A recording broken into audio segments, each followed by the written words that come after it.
Don't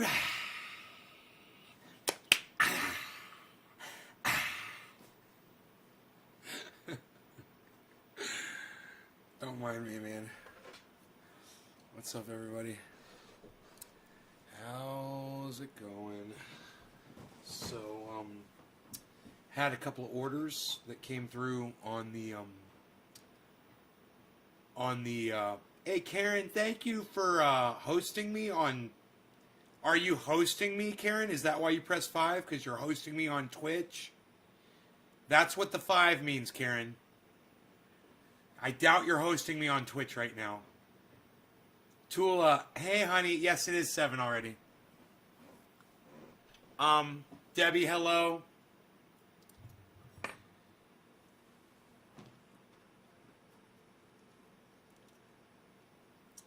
Astro, hello. Astro. So, all the ladies, huh? Woo! The ladies are here. I must be looking sexy. What's up, ladies? What I should do is refresh the chat. Sean Days, Orca, what's up, buddy? You preach the truth to power. Thank you, buddy. I'm going to refresh the chat. None of those numbers counted anyway. Karen pressed 5 and didn't even know what she was doing. 5 means you're hosting me. Okay? You don't know how to host, so don't press 5. Because you don't know how to host. Waiting for that. Yeah,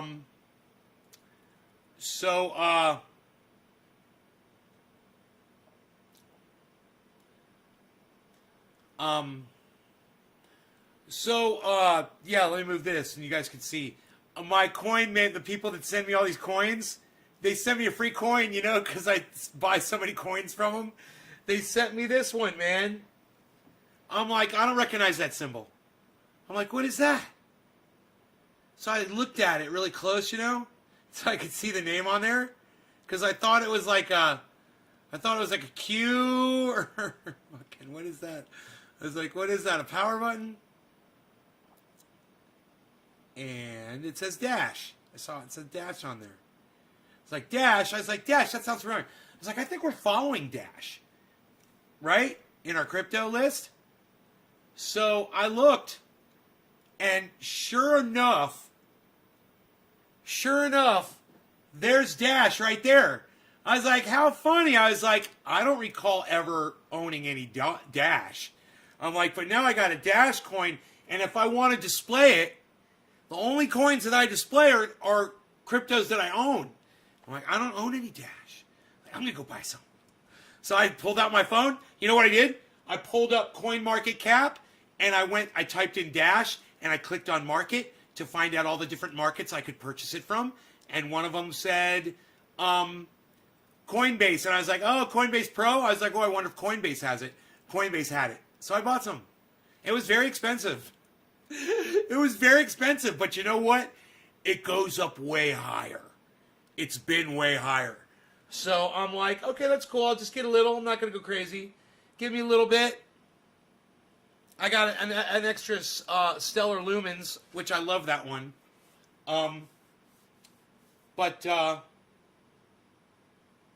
man, went to the market. I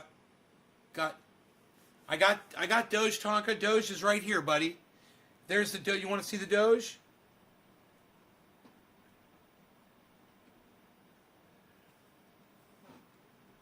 I don't want to knock over my moon. Carl will be pissed at me.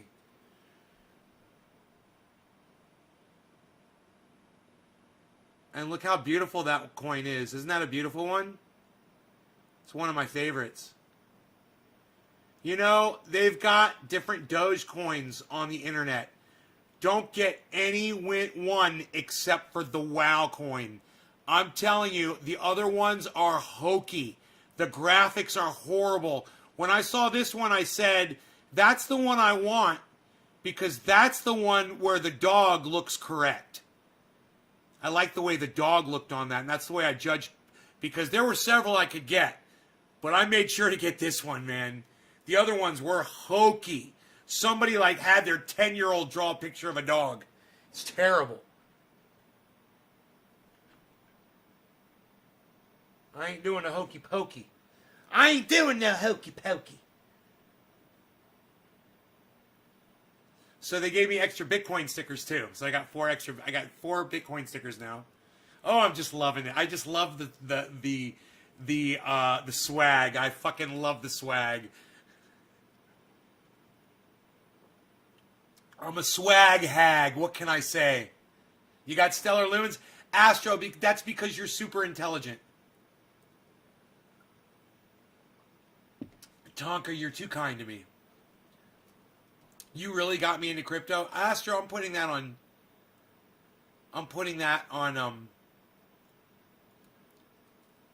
my Twitter right now. Thank you so much for saying nice, kind words to me on the live stream. Hey, Dice Man. Hey, Classy Cannabis. How's that crypto, bruh? It's doing good, bruh. How's your crypto, bruh? Crypto's doing good, bruh. We're looking good at the crypto, bruh. Crypto's doing real good, bruh. Loving the crypto, bruh.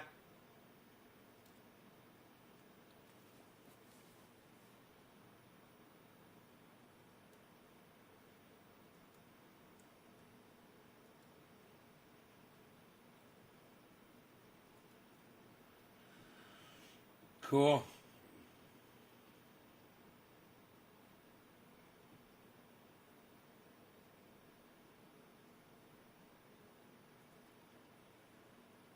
How many Doge do I still have now? Doge. Portfolio. Let me pull up my portfolio. Give me a second here.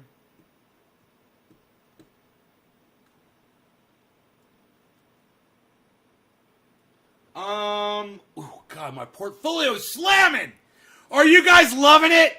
Are you guys loving where Bitcoin is right now? Oh my goodness gracious. Wow. My portfolio is just fucking rocking my world right now.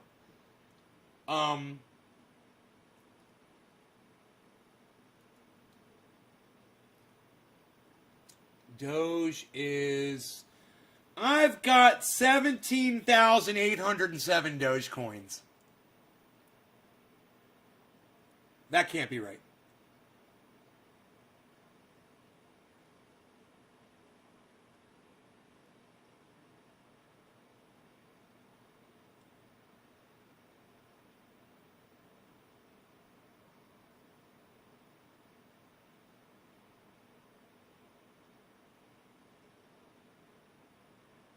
Got 17,807 Dogecoins.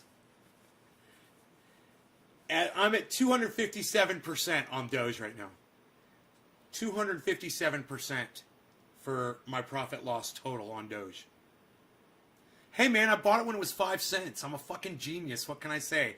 I'm a financial genius.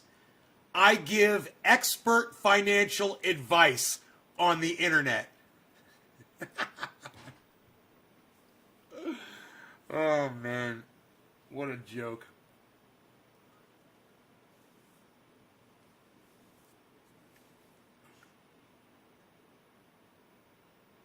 You've got 6 Dogecoins? Doge costs 26 cents each and you've got 6 of them. Okay. You're really diving in with both feet there, huh, Astro?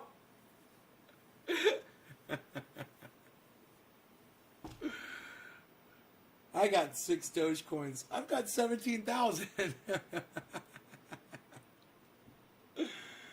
I've got 12,000 Matic. I've got 57,000 Harmonies. And I've only got 5 Ethereums. And it's not even a full 5. It's close, though. I might as well just up it all the way, right? Where's Ethereum at? Too expensive to buy. Oh, it's all way too expensive to buy. I'm not buying anything. The only reason I bought that fucking Dash was because I had the Dash coin. And I really only display the coins of cryptos that I own. And that's why I did it. I was like, I'm going to fucking just get a little Dash. Just a Dash. Just a dash of Dash. Just a little dash of Dash. I got just a dash of Dash. Just a little Dash. You know, they were expensive. They were way more expensive than I thought they were going to be. I was like, oh, I'll get a few thousand Dash. I looked down, I was like, yeah, I'm going to get one or maybe two. Yeah. I think I got two maybe total. You could, someone check for me, please. I have 180,000 Doge left. Had since they were at 00265. Had a lot more, but took profit in the year. Damn, you've got 180,000 Doge. Damn, dude. I could almost tell you how much that was worth.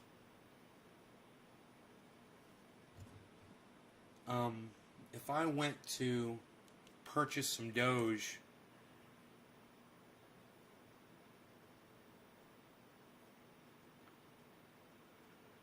is Doge on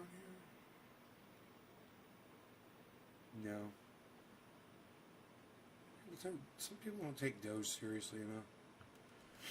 I'm just going to type in 180,000. Karen, you fucking idiot. Why are you typing 5 in my live stream and ignoring me? Do you understand what that means?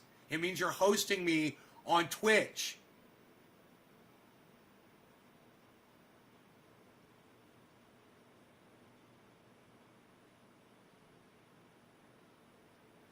I asked you the other day if it was the same person, and you didn't fucking answer me, you fucking idiot. Now I'm not going to fucking talk to you at all. I asked you if Crazy Karen and you were the same person. God, you're an asshole.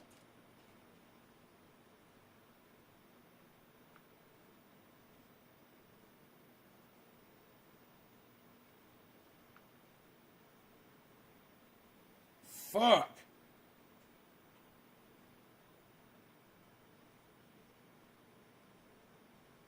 Right.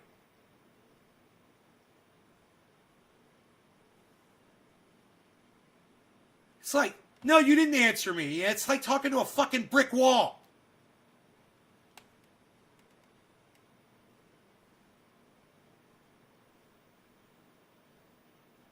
Sitting here talking to you like you're two fucking people, you asshole. Fuck you.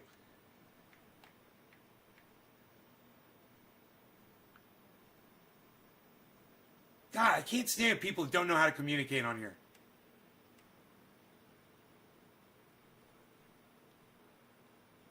Sean's like, blocker, nay. I'm that close, Sean. I'm that close.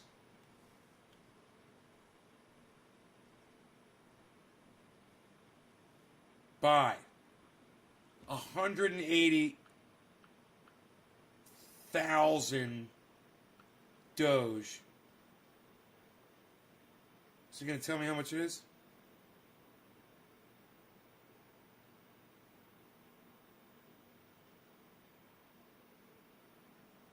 Insufficient balance. That's all it tells me. Okay, I just have to go on my calculator, I guess.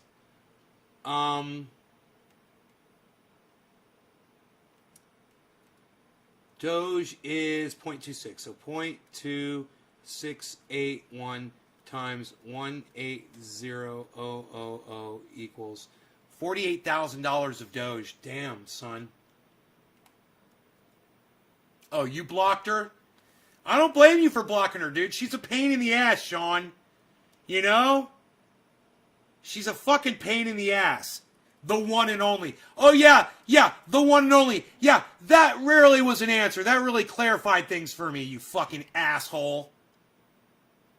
God, learn how to fucking communicate.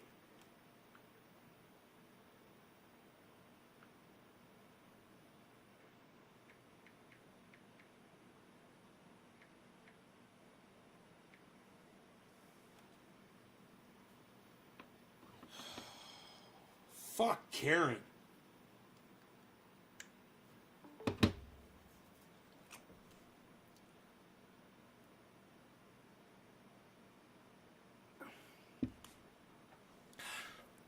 Karen, I want to speak to your manager, Karen.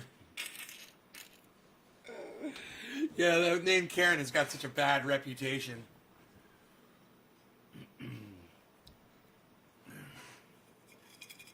The one and only. Oh, Karen, you're so cool and witty. You're so cool and witty. Why didn't you say, yeah, nay, both of these accounts are the same person? You know, try talking Try using fucking words next time, asshole. God, man. When I keep saying, oh, and then I go, oh, so they're two separate people. Okay, cool. All right, right on, Karen, right on, Karen. No, two separate people. And then you just shut up and you don't say a fucking thing.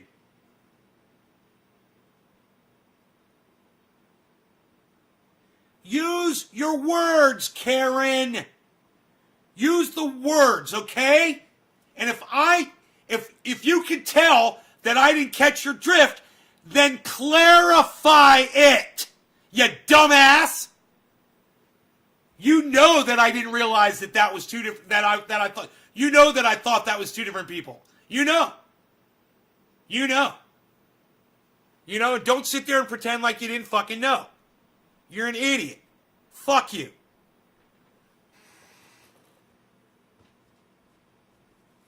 Unbelievable. Learn how to fucking talk.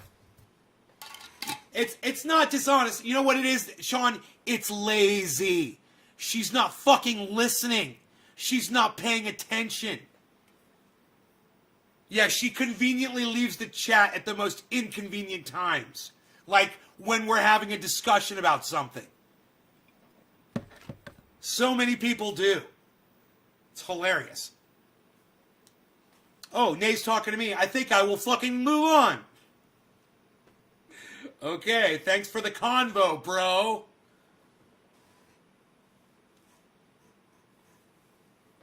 But you know what? Portfolio is looking pretty goddamn good, so I'm not complaining. I am not complaining about that so much now, am I? Hell no. Oh, hell no. Oh, hell no. Oh, hell no. Who am I smoking for? Psst. I don't even know, pal. I don't know anything. I don't know anything. We're still on the buy. Hey, Bitcoin is still on the buy. Look at this. It's still on the buy button. Interesting, just so you guys know. And look at everything's in the green up here. Look at this. Look, I really didn't think that this was possible, but wow, man. Look, the whole market is totally green and going up. Wow. Please accept my apology. I accept your apology. I do accept your apology. Just fucking listen to me next time, all right? And I'm addressing you. Don't walk away. It's a poor time to fucking leave the conversation.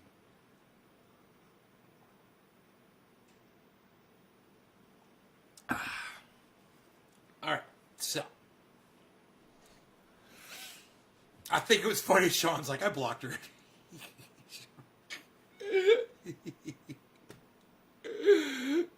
Oh, Sean, you're the best. All right, so here we go. 710. Who got that first digit in? It is, it was Karen, actually. So, Karen, this is what I'm going to do for you. Since you went ahead and you learned how to fucking host, and you came back and you did it, I'm going to give you the first bong rip, and I'm going to make it 710, the special one, just for you, Karen. Cheers. I do accept your apology. Now, where the hell are we over here? What's going on over here? I don't even see what's going on over here. Look at this. Oh, there he is. There's the guy. Look at this. There's the guy. He's gonna blow some smoke rings in your general vicinity. Shut up, yo. I'll brush a motherfucker's teeth, says Tonka. I love you, Tonka. Thanks, bro. I love the code language.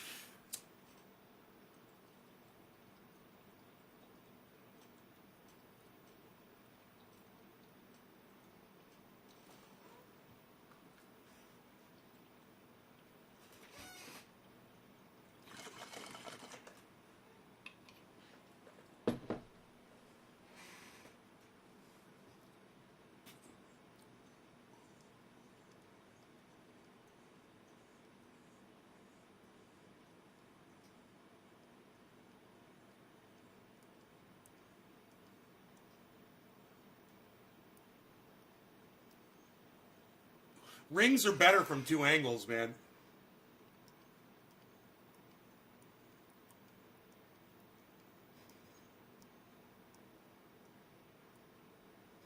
So much to see. There's so much going on there. Team Roscoe. What, son? Serial real. Is he high? Not yet, but I will be. Nay, you see the big 2-hour debate, Bitcoin versus gold on YouTube? No, sir, I did not. Good night, Nay, says Karen. Psst. Worth watching, Killer GB 420. Yule.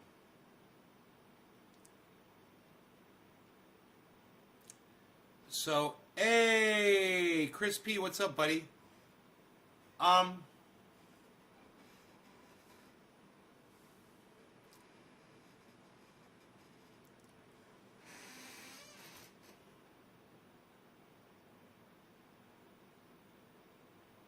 We're looking good. I was just checking to make sure the charts are still live. Get the fuck out of here, Karen, says Sean. Sean, dude, you're so protective of me. I love it.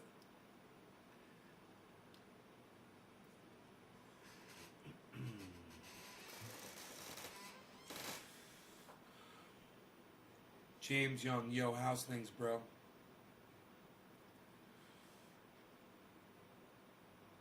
They're good, man. Things are good. Sitting here in mission control, man, taking it all in like I always am. It looks so overwhelming and complicated. It's really, it's not.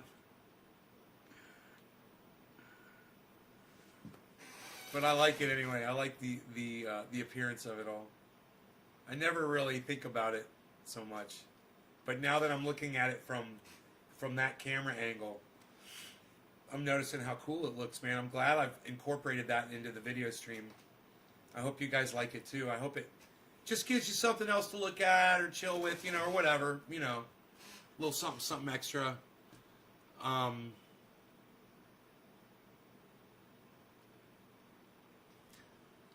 And yeah, Binance US. I use Binance US, and it's so far so good. I haven't had a problem with Binance US.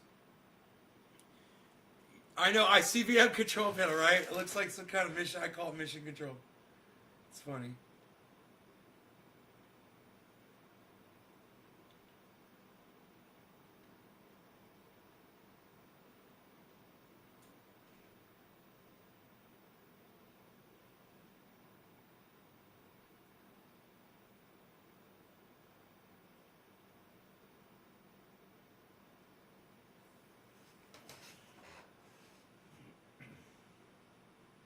No, we cannot nuke Russia. We're not nuking Russia. We love Russia.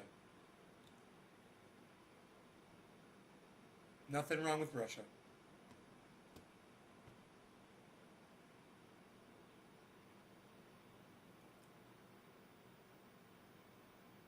I love that you're asking questions, though, Orca. I wish I had less screens and consolidated into one large one.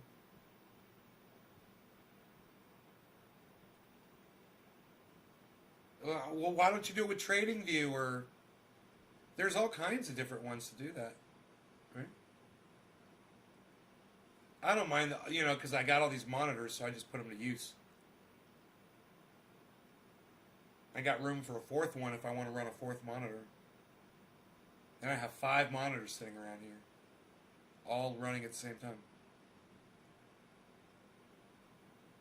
This Royal Training says not today, Russia. Has spoken not today, Russia.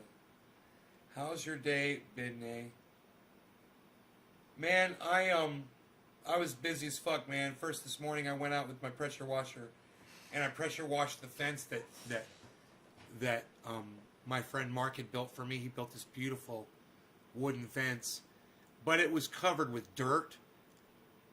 So that's where, because the logs were laying in mud and rain and dirt and shit.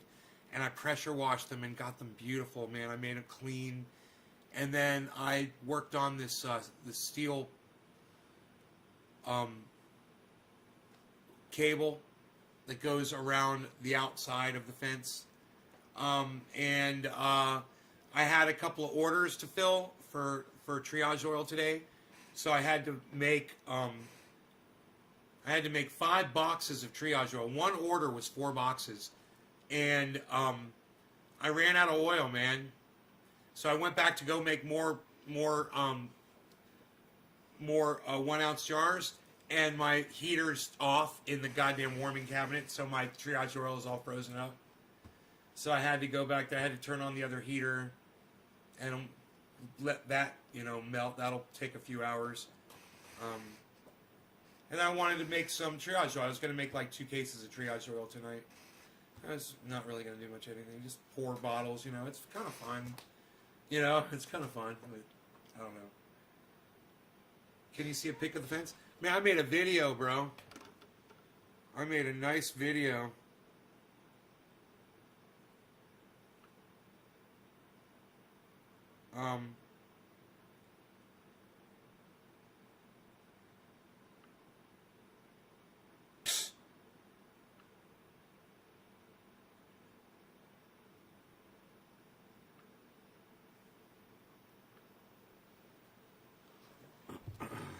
So yeah. Oops. Sorry.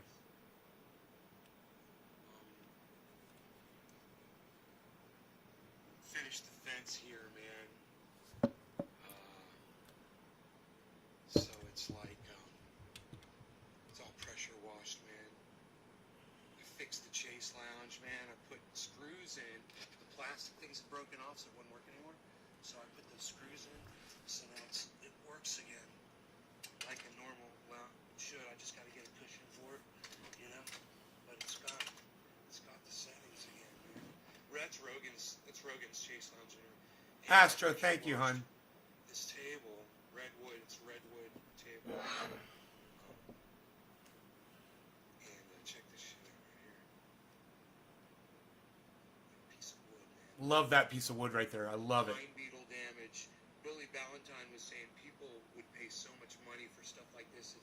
It's art that's created by bugs. That's literally channels that were dug out by pine beetles carved into that lower piece right there. Look at that one right there. Beautiful, right? And then I pressure washed it. I got these pretty rocks. Yeah, look at that. The fence is right behind. See it? It's right behind that.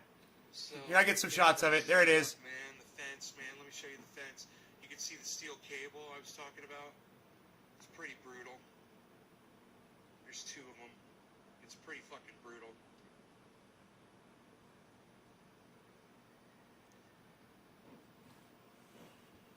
And you can see how it's on this ledge right here. It's really fucking steep right there. It doesn't look like much on this video, but if I got down there, man, I'd probably fall trying to show you how steep this all is right here. It's at the perfect place. So just a nice. That fence is at the perfect spot. We've got the burn barrel right here, ready to go. I just gotta light that thing up and have a fire. I should do that tonight, man. I should light that barrel on fire tonight. That'll be fun. Got that going on. Where is that? Canada? No, it's Northern California, bro. It's my front yard. I live up in the mountains in Northern California, kind of near San Francisco. My solar charged wind. They call them wind chimes, but they don't make any noise. They just light up and change color. They're beautiful. But anyway, I want to show you this fence, man. Dude, look at this fucking fence. That's my greenhouse down there. That's that fucking Mark fucking built, man. Holy fucking shit, are you kidding me? And I pressure washed it, bro. And look at this, bro. Look at this, bro. Talk about fucking etched, bro. Look at that, bro. What? My fence, bro. My fence, bro. What, bro? Nobody's even doing that anymore, bro. Unreal, bro. Combining my voices. Like that, pal. Dude and bro are talking like De Niro. Or they're talking like Ed Bassmaster. Or Chip Diamond. This is the rock and roll stage. Ed Bassmaster doing Chip Diamond.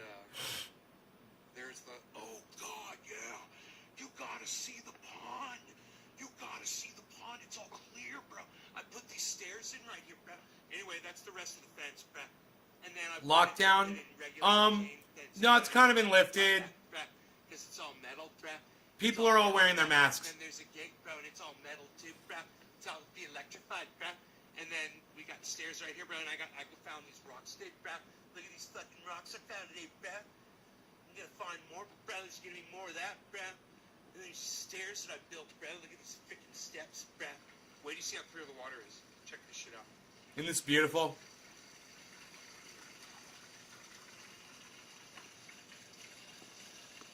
see all the way down to the bottom now. You see rocks down there. You can see a log down there on the bottom. I can't even see what I'm showing. There you go. See a log down there on the bottom? See the rocks under the frickin'... Look at the rocks under the ripples of the waterfall. What, son? Dude, look how clear this water has become. That makes me so happy. I'm so excited. The filter's working so well. Not a lot of fish. I think snakes... Snakes have taken some of the... they've taken all the shiners out. And I don't know how. I was able to find this piece. I don't know how. That broke off the umbrella and fell in the water. The water was so clear today, I was able to find it. It was right there. I got it out of there. Nobody's even doing that anymore, Val. What are you doing? Look at how clear the water is. Hey, let's go back inside. Shut up, Val. Nobody's even doing it. Nate's garden. Yeah, all snakes can swim, but these snakes don't need to swim, man. They'll just sit on the edge. I've seen them, bro. They'll fish, man. They will sit on the edge of the pond and they'll just look in the water, bro. And they'll just wait till a fish swims by and fucking nail them. Bull snakes. I saw just the other day a ribbon snake. It was only like a 2-footer. Had got a dead pollywog and was going through my pond with the fucking thing up in the air and went to the other side of the pond and into the reeds to go eat it.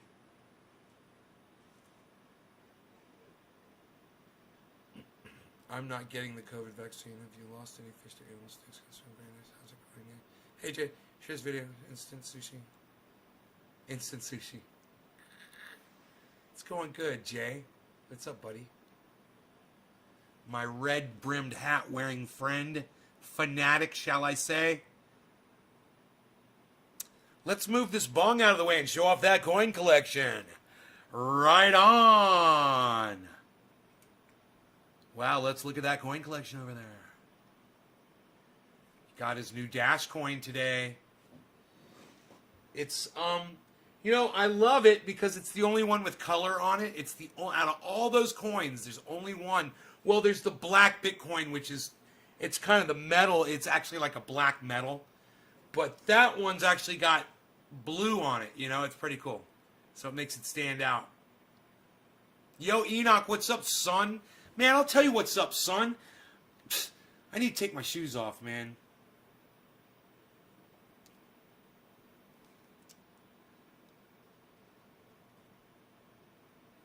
How gorgeous, bro. How gorgeous is this?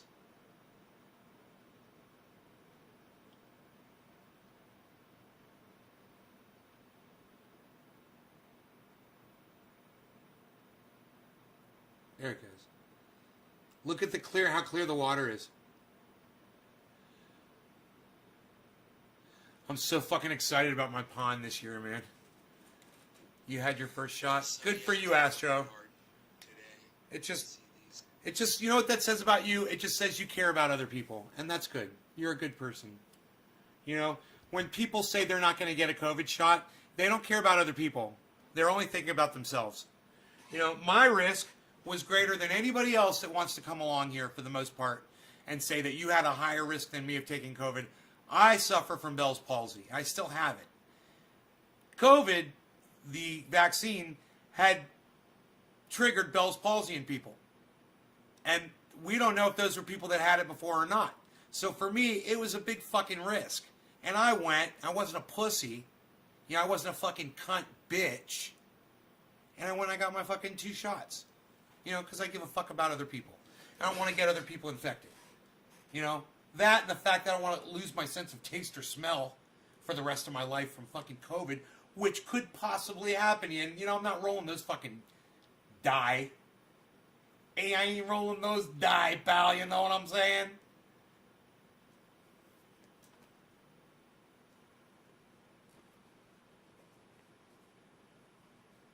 How do you deal with the random cars pulling in your driveway?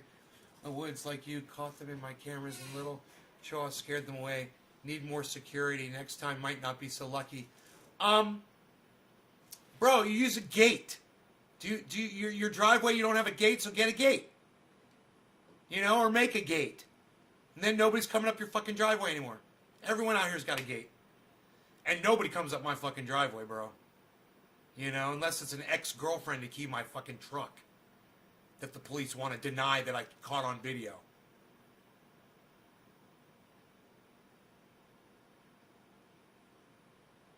Yeah, no. No, not so quick-witted. You're blocked from my live stream. No, we're not going to have an anti-vaxxing moron like you on here. Just get out of here. Fuck off. Not even going to waste my time with you. Yeah, Jay, you're welcome, brother. You're welcome. You got to get a gate, you know. Not hard to do. And I'll tell you, the simplest gate, you make it out of a couple of fucking 2x4s, bro.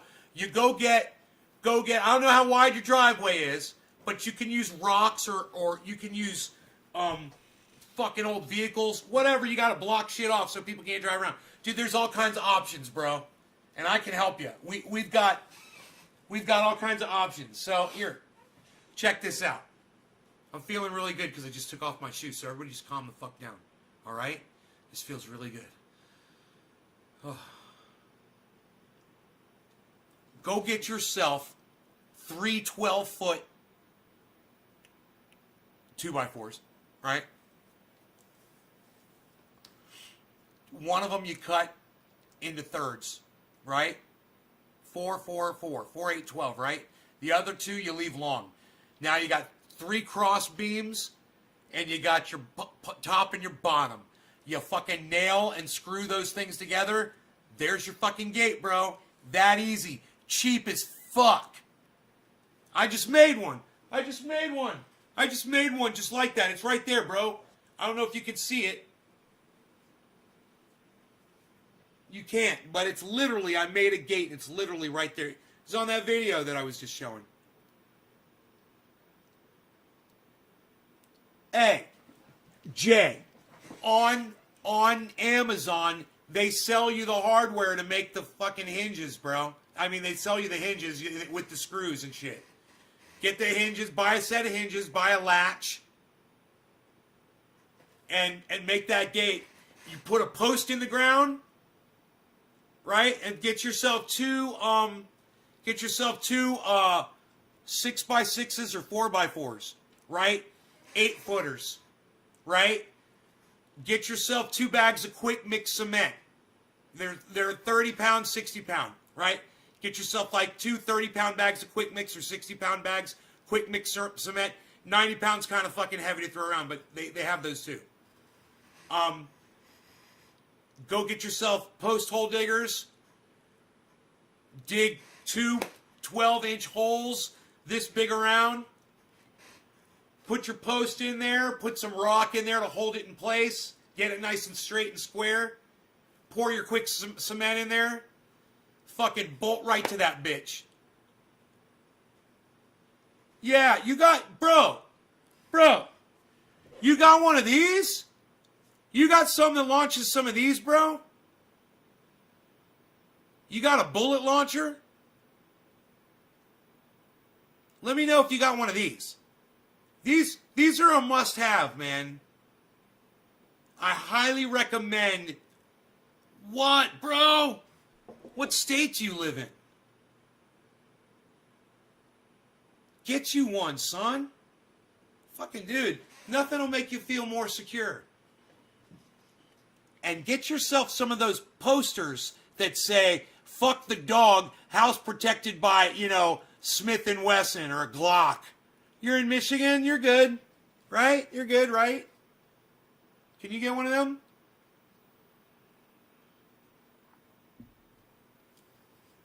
You're good, right? Pick you one up. It'll make you feel a lot better. Bro, saltwater fishing, what's up?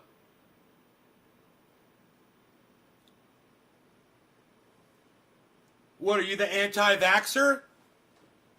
I can own one, but prices are high now for guns. They jacked the prices. 3 weeks ago, getting my second one this Wednesday to finish it off. Got Pfizer, and I was lucky to get no symptoms, but even if it did, it's worth it. Just build a wall because a gate won't help. If not, build a dome. Joe's drinking again, everybody. We don't call 911, we call 357, says Trendy Orca. Saltwater fishing. I'm sorry. Yeah, once again, saltwater fishing. Are you the anti-vaxxer person? What would you consider the best home defense weapon? A shotgun? No, because a lot of people don't realize how powerful a shotgun is when you fire it. It can hurt you. And if you don't know what you're doing, they're a little bulky, right? I prefer a handgun. I like a nice handgun. The 38 hammerless is the one I recommend. Smith & Wesson makes a great one. I've got one. I love my 38. No hammer.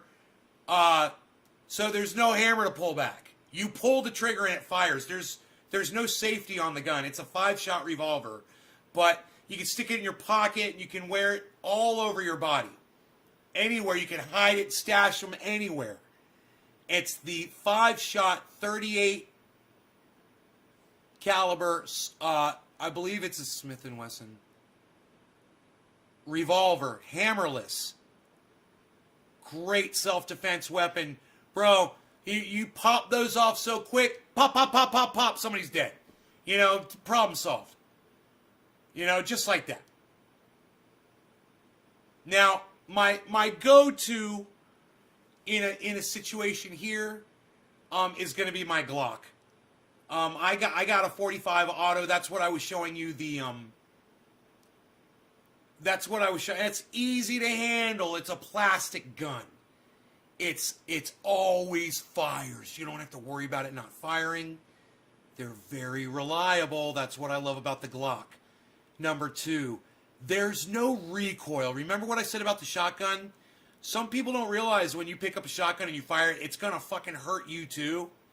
It's gonna fucking hurt. If you don't know how to hold a shotgun, and if you went with the fucking 12 gauge and not the 20, which I highly recommend you consider a 20 gauge, you're gonna kill them just as fast with the 20 gauge, and you're gonna be able to keep fucking firing that thing, man, if you have to.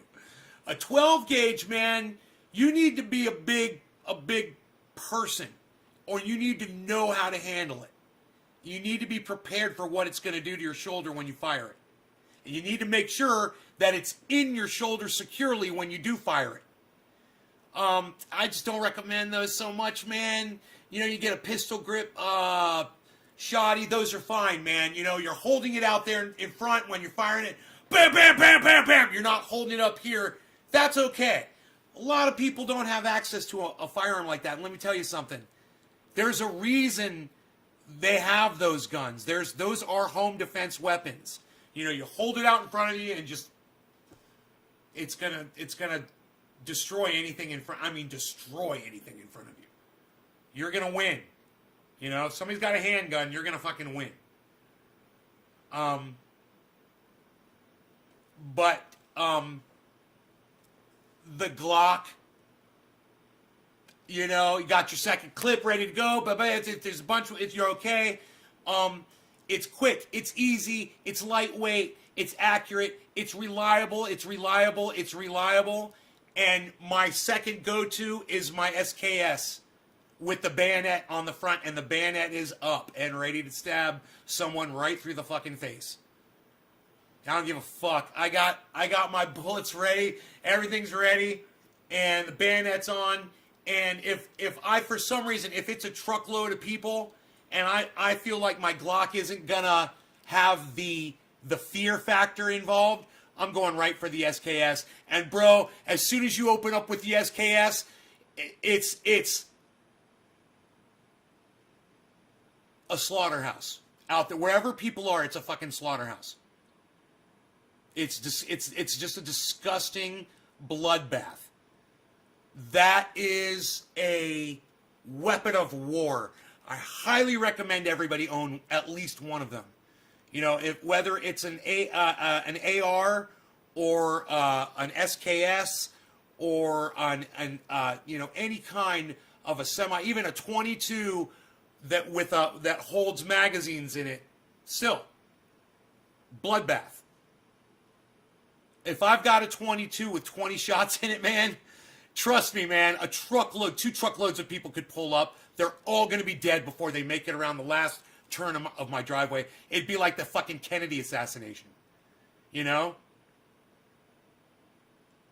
I've run drills and shit, too, to find where I would think the best, you know, places would be. I've been out on the ground, you know, marching around here with guns, with people, you know, running drills in the fucking yard with them fucking high on fucking meth and shit.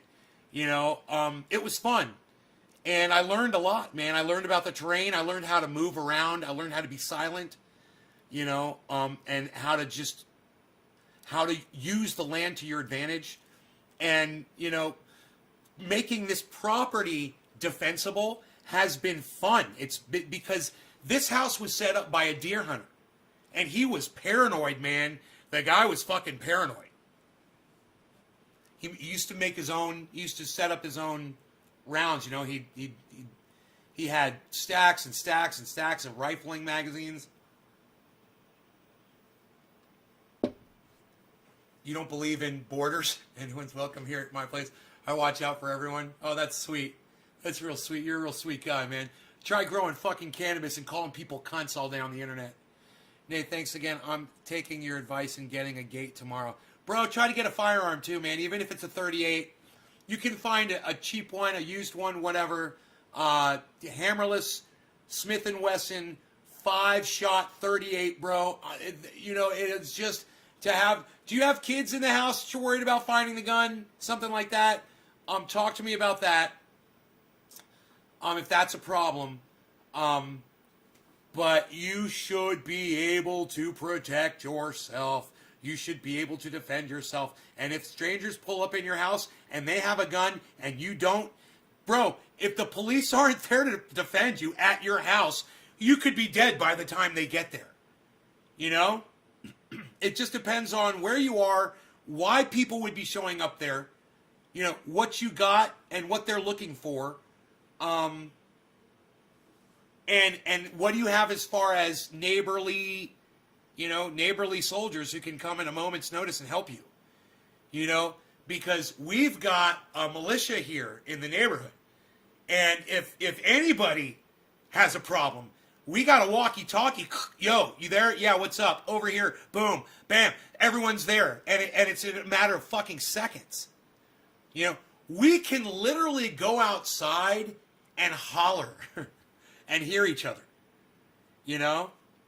Because it's in the mountains. And we know how to talk to each other like that.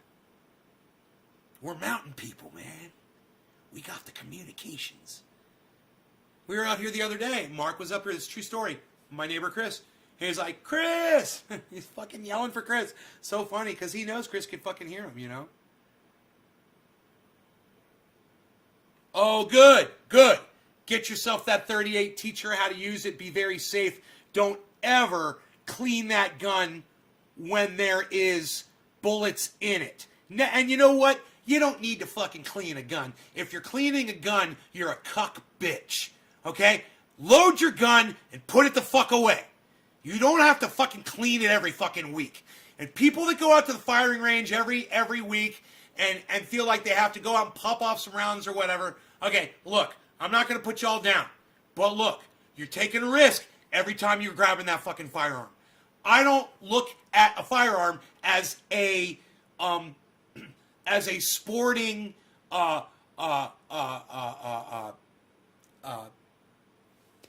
form of entertainment. It's for killing you. That's what my gun is for. I'm going to kill you, and that's what it's for, and fuck off. That's it. You know, I don't go playing with them. I don't need to practice. I don't have to target shoot or anything. I've already done all that. I've been trained. I understand the operating of them. I understand the workings of them. I understand the mechanisms. You know, I know how to point it and shoot the motherfucker.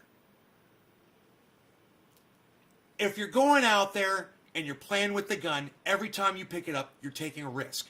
So this is the deal. It's kind of like Bitcoin. You know, buy it, and if you can't take looking at it without touching it, fucking with it, and crying over it, it might not be for you. You know? This is the kind of thing you buy and you put away and you know where it is, and when you need it, it's fucking there. And I'm telling you, the best place to have that motherfucker is on your person at all times. That's the best fucking place, man. It's on you. I could tell you my tricks, where you put them and how you wear them and all that shit, but I'm just going to say, there's holsters that go all over your body. Look into them. See which one appeals to you the most. Okay? There's ones that hide the weapon on you. There's ones that have it very quick, easy access. There's ones that are, more for if you're traveling hard and you're in rough terrain. And there's other ones that are just very clothy, loose, and just very easy, just, kind of like lingerie style. You know what I mean? Easy in, easy out.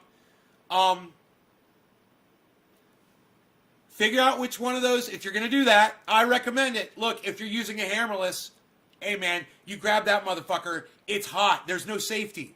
You have to know what you're doing. So, here's the rule, okay? I want you to pretend that your gun is a flashlight, right? It's a flashlight, or even better, it's a laser pointer, okay? Pretend every time that you're holding your weapon in your hand, it's a laser pointer. And anywhere that laser is pointing, it's killing. So, I always aim my shit up. When I have friends over and I'm handing them a weapon, always up. When they grab it and they start laying it across their lap, I grab the muzzle, I point it up at the roof. I say, when you're with me, you always point your gun up at the ceiling. Always. Never at the floor, and never lay it down. All right? It's always up. My friend laid a gun down, and I said, you know who you're pointing your gun at right now? He said, no. I go, you're literally pointing it right at my neighbors. You're literally pointing that firearm right at my fucking neighbors. And if it were to go off right now, you could possibly kill one of them. Always up, always conscious, and that's only if you have to fucking grab that motherfucker for some reason. Always. That is rule number one. There is a laser beam coming out of that bitch, and it should never cross anything that you don't want to fucking kill. Ever. Ever. Fucking ever. And if you can't learn that rule, don't get a gun. That's why I've never shot myself before. Or shot a friend before. Because I've got these simple rules, and I abide. The dude abides. The dude abides. Yup. I bet he does. I bet he does.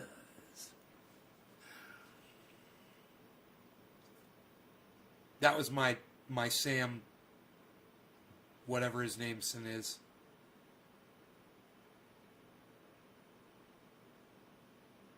The dude abides.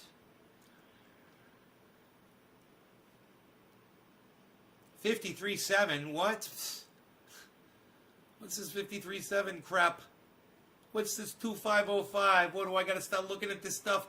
Hey, what's everything pointing down? Look at this. Everything is going down. Whoa, we've got a sell marker. We've got our first sell marker on Bitcoin, guys. Holy shit. There it is. That means it's going to drop. This fucking marker is good. And it's going to drop. So let's see how far Bitcoin drops on this sell marker. Okay? This will be interesting. 53.7. Go up, man. I hope it just totally goes up. But, hey, man, I want these markers to be correct, too, so you guys can trust them. Now, just because it says sell doesn't mean it's going to go down far. There are sell markers where it only goes down $100, $200.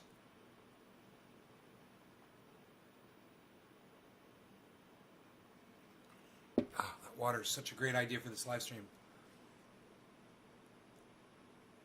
My grandma's watching and said you have a terrible potty mouth. I'm over here laughing at her. Jason Moody. You tell your grandmother I am sorry that this is a character I play. I don't talk like this in real life. I just do it for funny fun. And tell your grandmother that these are just indoctrinated vocalizations that she has been indoctrinated into thinking are offensive. They're just, it's like a bird singing, honey. You know, and when you're listening to a bird sing, can you tell if the bird is saying cunt or pussy or fuck or child fucker or pedophile? She's old school. Can you tell if a bird is saying any of those things? It's just tweedly-dee-dee-dee-dee, tweedly-dee-dee-dee, tweedly-dee-dee-dee, tweedly-dee-dee-dee, tweedly-dee-dee-dee, tweedly-dee-dee-dee, tweet, tweet, tweedly-dee. Am I right, am I right, am I right? Grandma? Grandma. Hey, let me tell you something about grandmas. I knew a grandma who was really special, man.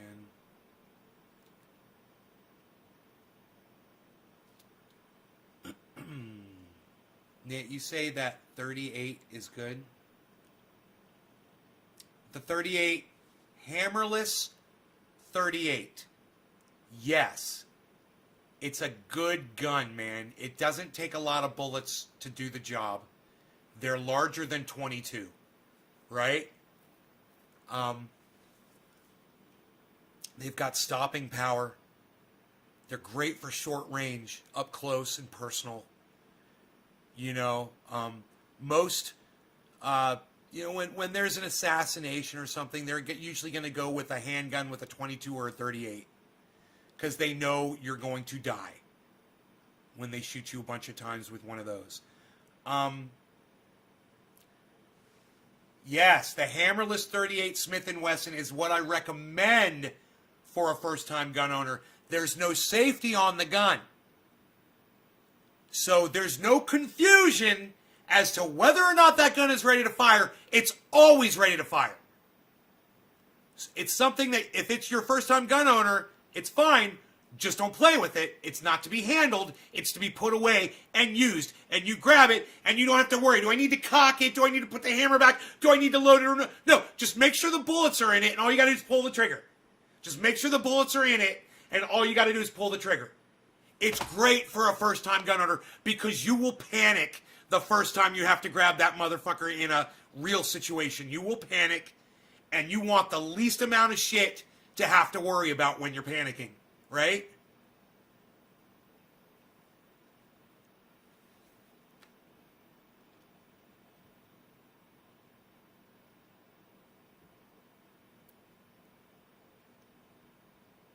Keep your booger hook off the bang switch. That's what a Supreme Court concealed carry. Nice. Thank you for the advice. I know what I want to get now. Tommy Mosner disagrees. Also going to take classes for safety to carry and just to be safe. Yeah, Tommy, what do you got?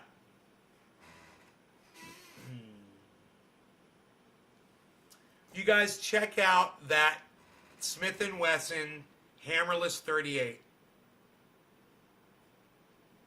I highly recommend that gun.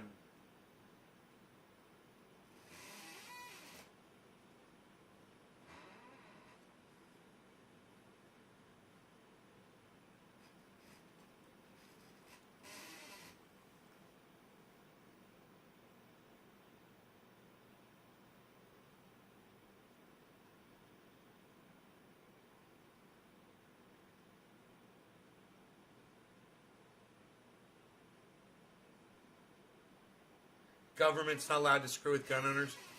Yeah, well, there's ways around their silly little laws. It's taking them a long time to pass legislation that affects people with guns, right? So, hey, man.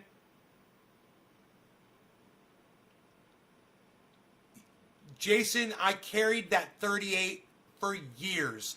I'm not going to tell you where on my body I carried it. But I'm going to tell you, I carried that 38 on my body for years. And there were times, bro, dude, I didn't even know it was on my fucking body. You don't even know it's there until you fucking need it.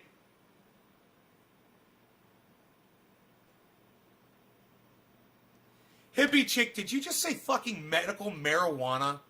God damn. What the fuck is wrong with you?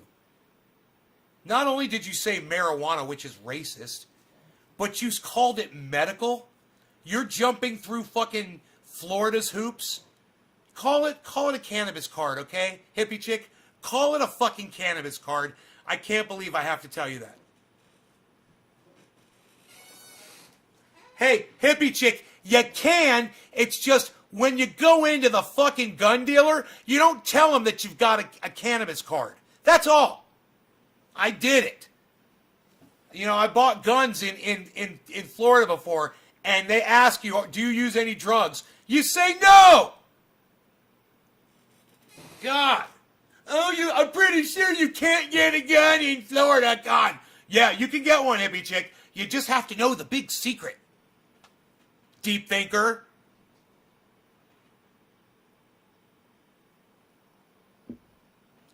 It's a huge myth. Thank you, Dave. I don't live in Florida anymore. I don't know what the gun laws are, but I had a license to carry concealed when I lived in Florida. And they asked me if I used drugs. I remember. And I said no. And I was smoking cannabis like fucking crazy.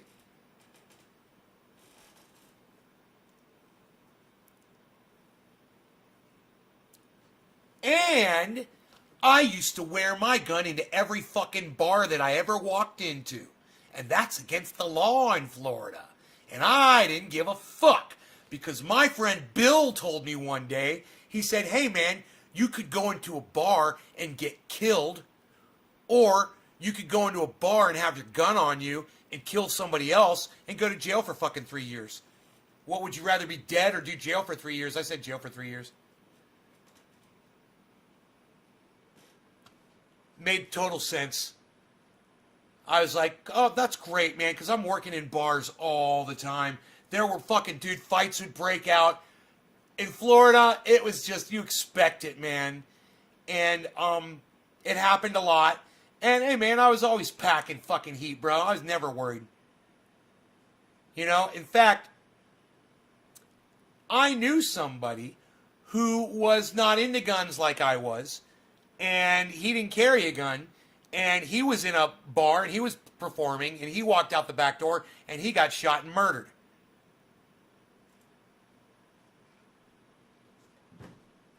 So, that shit happens, and it happens to people you fucking know.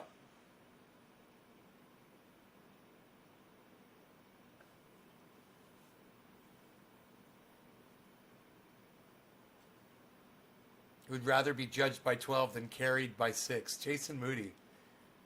That's great, man. Would rather be judged by 12 than carried by 6. No shit. Exactly.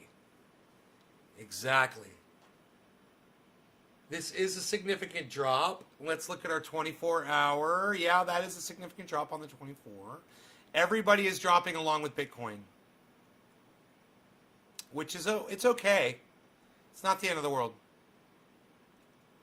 But it was just nice. I mean, you know, it would have been nice to pull profits when the portfolio was fucking just slamming.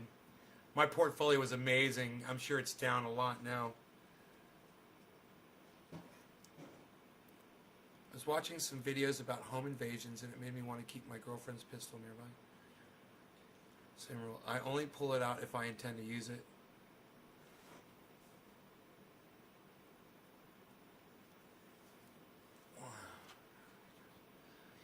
You guys have all kinds of funny gun sayings, don't you?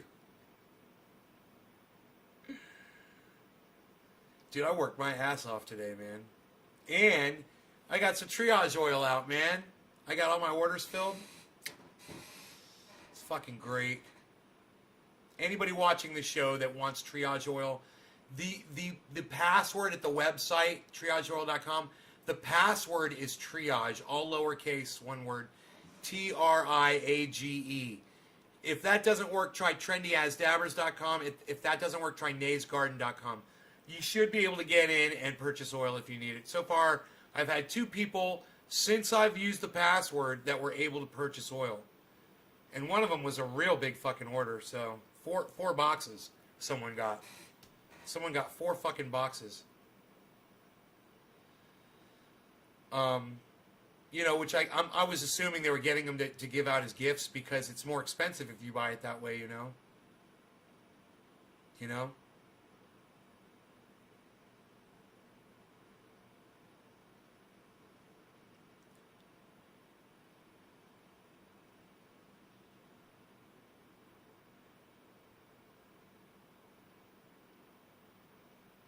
Your turkey shotgun? Hey, Sean, what's the caliber of your turkey shotgun, bro? You use bird shot in that? Is it a 12 gauge? Do you go turkey hunting, Sean? You shoot turkey?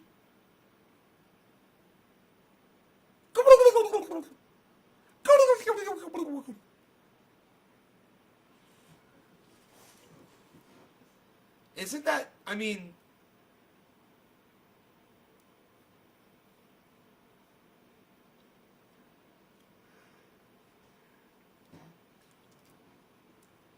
20 gauge?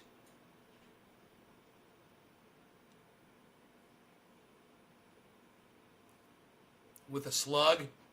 20 gauge slug, bro? You guys ever seen a 20 gauge slug before?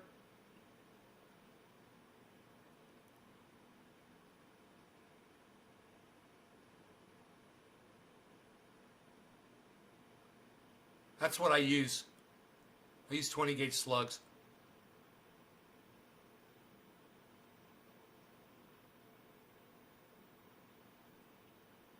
When that thing comes out the back of you, it's going to put a hole in your back going out this big. Literally just blow a hole out of your back this big.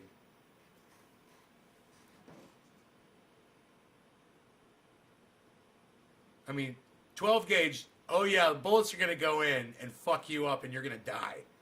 But that slug, it wants to keep going, son.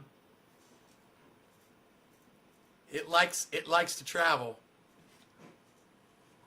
Yeah, they do kick, don't they?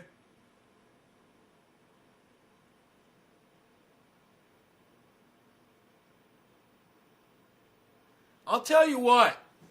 You would be surprised the difference in diameter of the what the SKS fires. I've got one right here. When you look at it, it doesn't really look like much. It's got a lot of explosive behind it. See, in this thing, this is full of explosive. And that is what really makes this deadly, is that fucking power behind it. You get one of these coming at you, it's a whole new level from the 22. Yeah, the 223 is smaller. But more so like a 22 caliber. But man, I wish I had all the calibers here to show you. I do. They're back there, but I'm not going to go back and grab them right now. But when you look at this compared to a fucking a 12 gauge, a 20 gauge slug, you'll just be like, and yet they do about the same fucking thing. I mean, this thing will blow a hole out of your back too. But it's like I said, it's because of what's in here.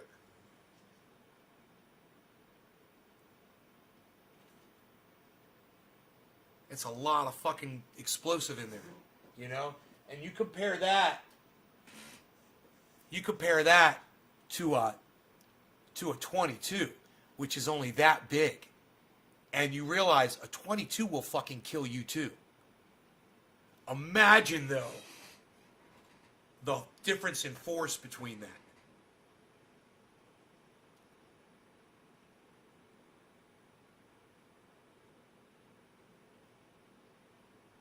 Background checks? Hey, it always seems like somebody got a gun illegally or they took one from their mom. I'm really more in favor of when somebody is making threats that they're going to do something and people just ignore them on the internet and shit. I'm more in favor of people fucking saying something about that shit instead of just not. And for the cases where the person never says anything and they just go crazy and do some shit, well then I'm in favor of more people carrying guns on them in society so that they can take someone like that out quicker, you know, and stop the carnage. I'm in favor of police officers in schools. I'm in favor of teachers carrying guns if they're comfortable with that. You know, especially with the younger children. You know, I'm not so crazy about a middle school. A high school, no problem. I'm not so worried about. But a middle school, I'm not so comfortable with the teachers having firearms because a middle school student is crazy motherfucker. You get a fucking crazy 13-year-old, crazy 14-year-old, and they got, you know, they're stronger than me, you know, and they fucking grab a hold of a teacher, they grab a hold of the firearm, you never know. A high school, I never saw anybody flip out in high school before, man, you know? So I would say, yeah, man, have the teachers armed in high schools, have the security people, you know, harden these places, make it, you know, have a security in the front, make it like an airport. Hey, you're so worried about yourself when you want to go on vacation, you have this airport, you don't want to crash in an airplane because you're terrified that you're going to be in an airplane, it's going to crash, so you got all the security outside your airports, but you don't give a fuck about your children, do you? What are you doing, those of you with kids in schools? What kind of programs are you doing? How many phone calls are you making to get these schools where they have metal detectors or where they have guards like an airport does? You don't give a fuck about your kids. You don't give a fuck about your kids. But you'll deal with all this bullshit at the airport, you know? Fucking hilarious.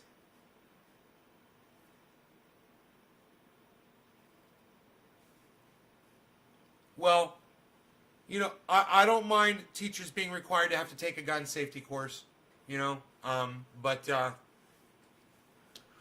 I think guns, more guns are the answer. More guns are the answer, more access. Give me better guns. I want a better gun.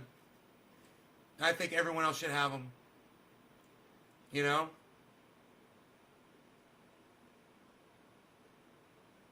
I mean, if you're going to commit a crime, and the chances are, and you got a gun, and the chances are pretty good that whoever it is you're going to commit that crime against, it doesn't matter who, they could have one too, you're probably not going to commit that crime even if you have a gun. People don't want to get shot. People with guns don't want to get shot. You know? How often do people go into police stations and hold them up like banks, you know? Everyone's got a gun in a police station. No one really wants to go do that. How often does an airport get held up? Not too often. A bank's got one fucking cop in it. You could deal with that one cop, you could usually deal with the whole bank, right? More guns. More guns, better guns. And I have no problem with semi-automatic weapons. I have no problem with large caliber rifles that shoot semi-automatic. I have no problem because you know what? Every gun is an assault weapon. This is a glass dabber made by 27 Boy. If I take this glass dabber and I stab you in your eye, and then I stab you in your other eye, and then I start poking you in your carotid artery with it, I'm assaulting you with this weapon, which is now a weapon. It's a weapon that's been used to assault a human being. It's an assault weapon. What makes a gun an assault weapon? Well, I'll tell you. Every gun is an assault weapon. What makes a rifle an assault rifle? Every rifle's an assault rifle. I can assault you with the butt end of a fucking rifle. I can assault you with a fucking hammer. So, to be putting this stupid stigma on certain kinds of firearms and calling them assault weapons or assault rifles is bullshit. Alright? There's just no such thing. You know, my knife is an assault weapon. Have you seen my knife? It's pretty fucking brutal. My father gave me this. It's a gift. He gave me this. It's from Alaska. Pretty cool, huh? Alaska, look. Nice little keepsake. Ivory handle or some shit like that. What do you think? It's a lock blade. Could I assault you with this? Oh, dude. If you guys knew how sharp this fucking thing was, look at the point of it. You see the razor edge on it? Just like a razor blade? I could literally shave my hair off my skin with that fucking blade.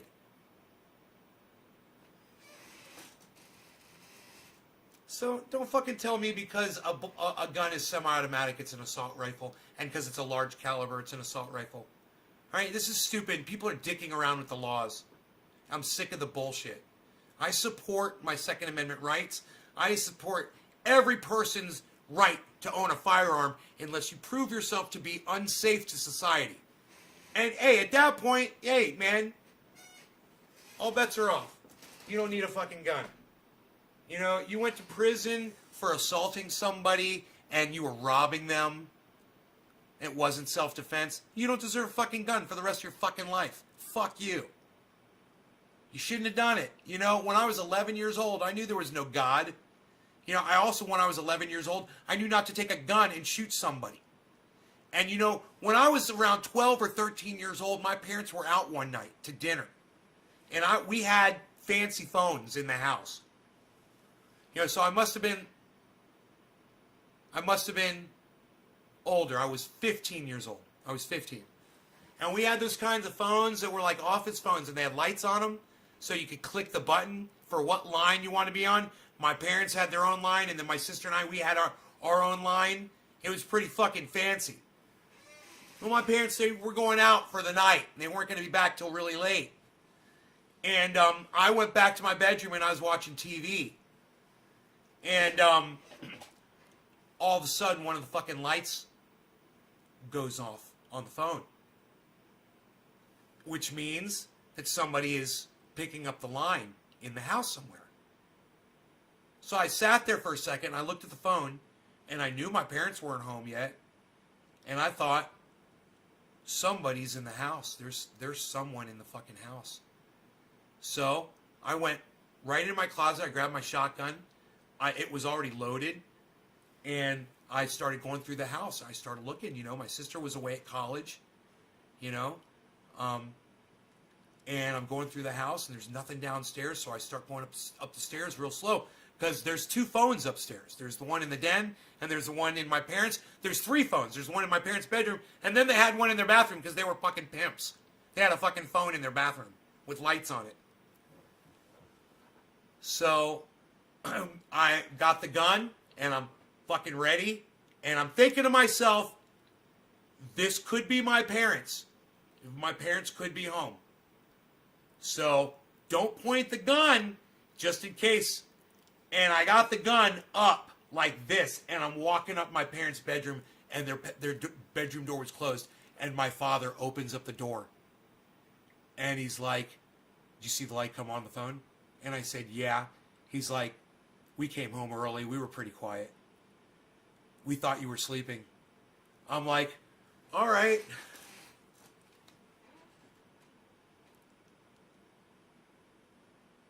I was 15 years old. So I was ready to kill a motherfucker when I was 15 years old with a shotgun. I'm not fucking dickering over the fact of some 35-year-old, 45-year-old, 80-year-old person that's not adult enough or mature enough to handle a firearm or take care of themselves in a situation. All I'm worried about are the fucking lunatics out there. When I was 15 years old, I could have fucking shot some motherfucker, and I wasn't even fucking worried about it. I was going through that house, I was going to make sure. Because I thought for sure somebody was in that fucking house. That could have been anybody. Not just a 15-year-old kid. It could be anybody. So, you know, everyone should have the ability to be able to go through their house with a fucking gun if they have to and defend themselves.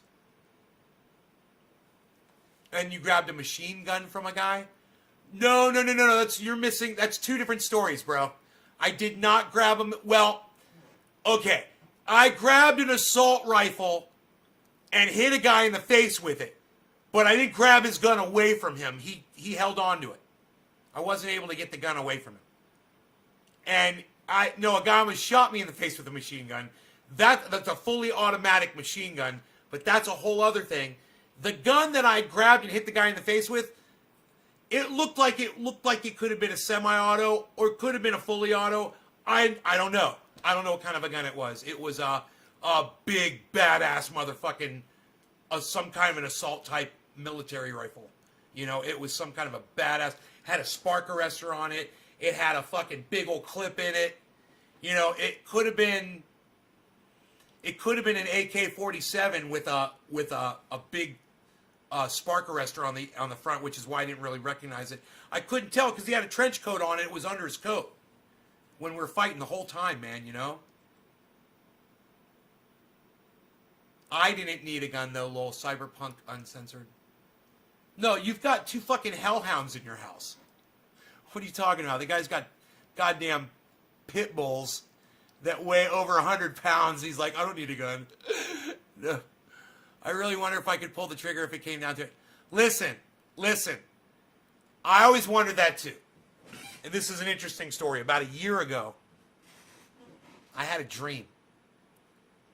And it was one of those dreams where it's a little off, but you don't realize it, you know, when you're having the dream. So I was in my house, right?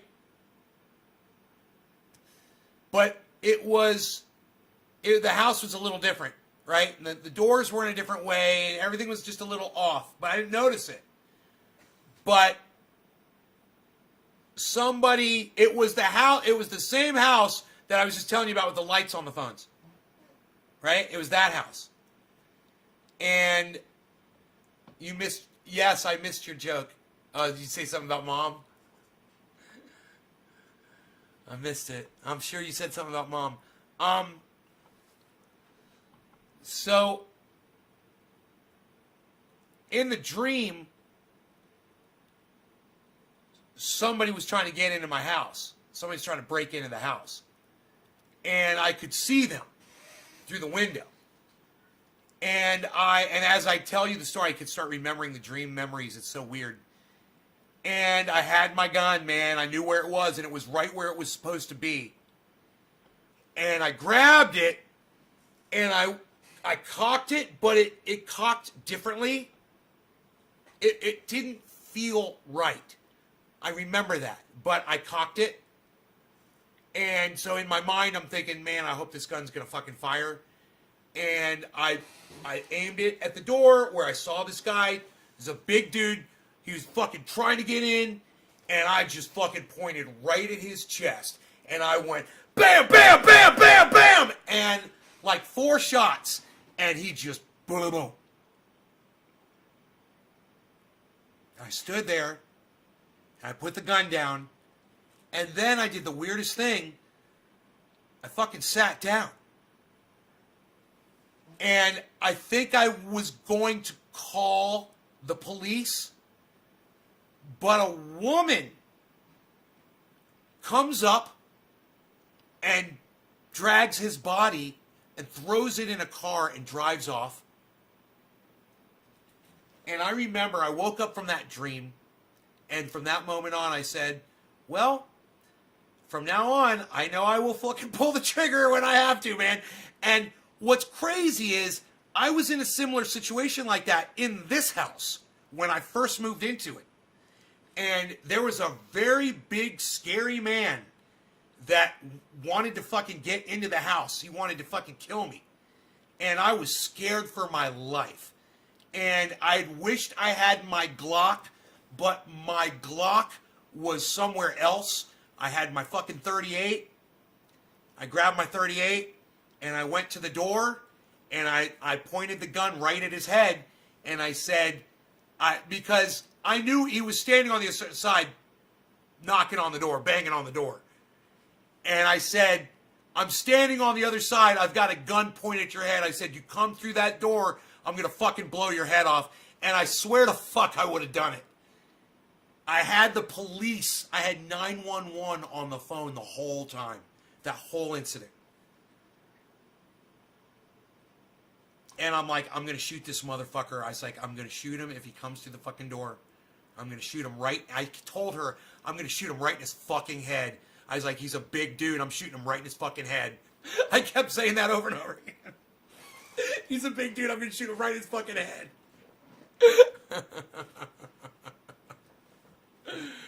What was his deal? I don't like to talk too much about his deal. You know? Just know it's a true story. You know?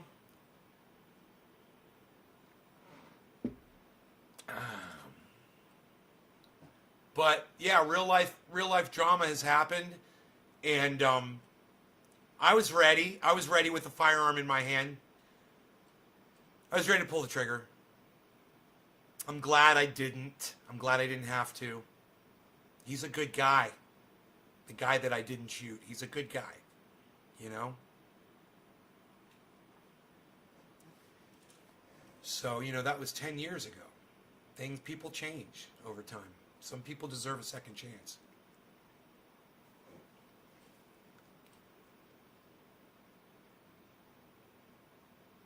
Hi, Tiffany. How are you?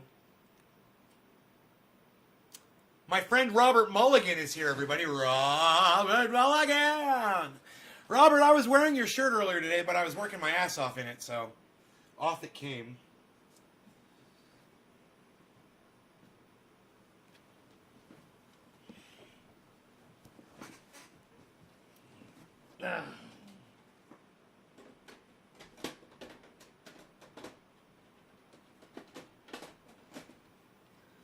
Oh. Okay. So, the sweetest thing, you guys, so those of you who are into mushy type stories, let me just see how many are here, because I really don't believe that. The show number is incredible right now, and I'm not buying it. So let me just refresh here and just see what's up. And I'll do a bong rip for you. I got a mushy story for you guys. So, quick backstory. My ex-girlfriend Donna, we broke up. We broke up on really good terms, man. But she left, and her cancer came back, and she died probably about a year after we broke up or so, maybe a little less. And before she had left here, I had bought her a printer for the computer, and she had never really taught me how to use it or anything because it was hers. And when she left it here, and she said, "You can have that printer." And I was like, "Oh, thanks. It's really nice." And I have a printer, you know. Been using it for years. So I didn't need it. So I left it in the den. And, you know, every time I go in the den, you know, I kind of look at the printer and think about her and think, hey, and, you know, one day if I ever need that printer, you know, it's there for me, you know. And motherfucker, if today I do my first order and it goes through the printer fine, and I go to do my second order, the big one with the four boxes, and it won't print on my printer. And I tried all different kinds of things, and it was giving me all kinds of error codes. And I messed with it physically, you know, messed with the cartridge and the carriage, and dude, I was doing all kinds of stuff to get that printer to work, and it seemed better days. So I was like, I wonder if the printer in there is gonna hook up to this, because I don't even know what kind of a connection it is. But so I unplug my printer, I go back there, it's got mail and paperwork and things all piled on top of the printer. It was still plugged into the wall, and it had been since she had left, you know. I hadn't touched it, and I unplugged it, you know, and I looked when I unplugged it, it had the same connector that this thing had, and I left the cable out here. So all I had to do was bring the power cable. So I brought the power cable, and I brought the printer, I plugged it in, and I was in the middle of doing that print, and it wouldn't recognize the printer. So I went through Windows, and I had it recognize that they're there, and I went back through my postage software, and it recognized the printer. I put the paper in, right, and it prints the oh, I wonder where it went. It prints the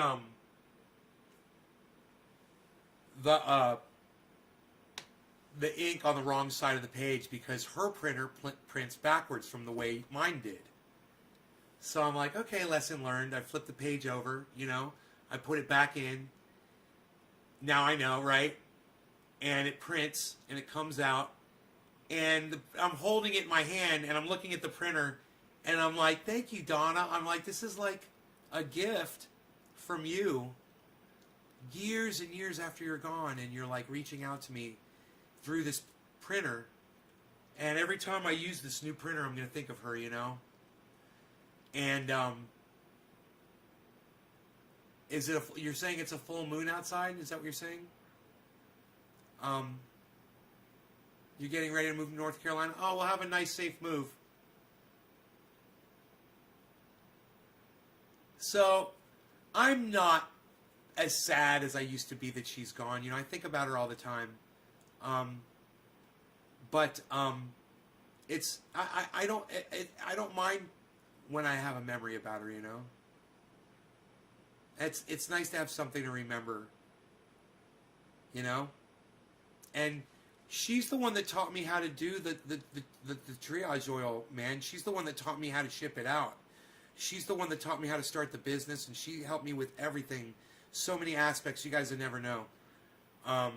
So it's fitting that that I'll be using this printer. I'll be thinking about her, and it's a big, beautiful printer too, man. It's a big, gorgeous fucking printer.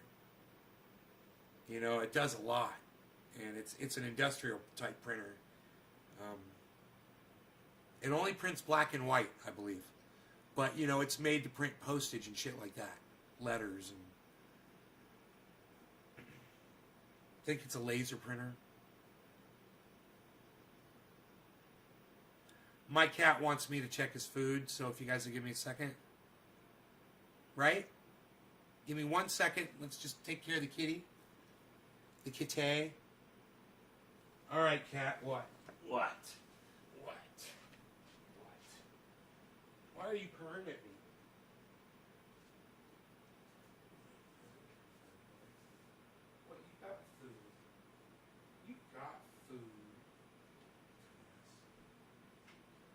Got food. He's psychotic. All I had to do was put him on the counter. See, it only took a second. Aren't you glad you waited? Aren't you glad you waited for me? You guys are so polite. Thank you for waiting. So, okay, let's move on, shall we?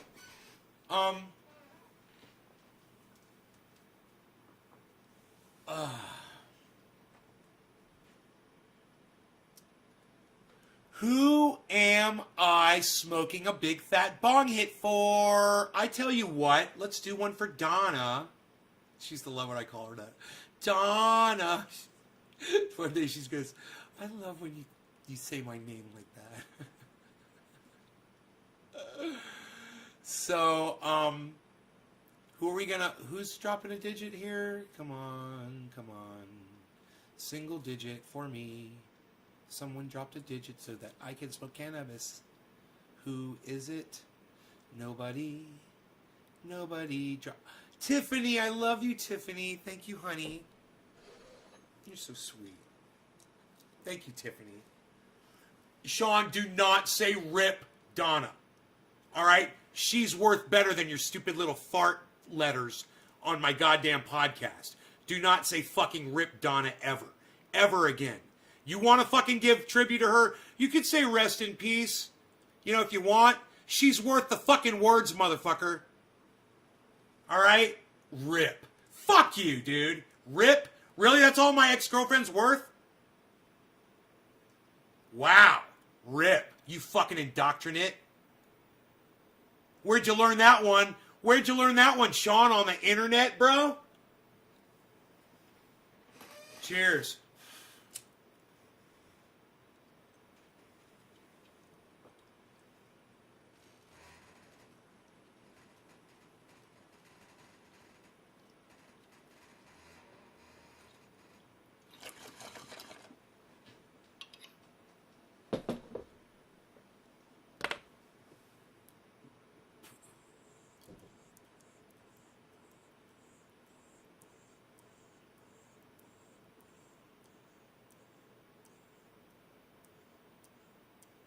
Don't you ever say rip anybody you give a fuck about ever again, motherfucker. Don't you be an indoctrinate. You fucking say something nice. You know? You don't be a lazy bitch. You say something fucking nice. You know, you're never going to see that person again. For all the suffering she went through, motherfucker, you have no idea. She deserves way better than that. Rip. I got your fucking rip right here, bitch.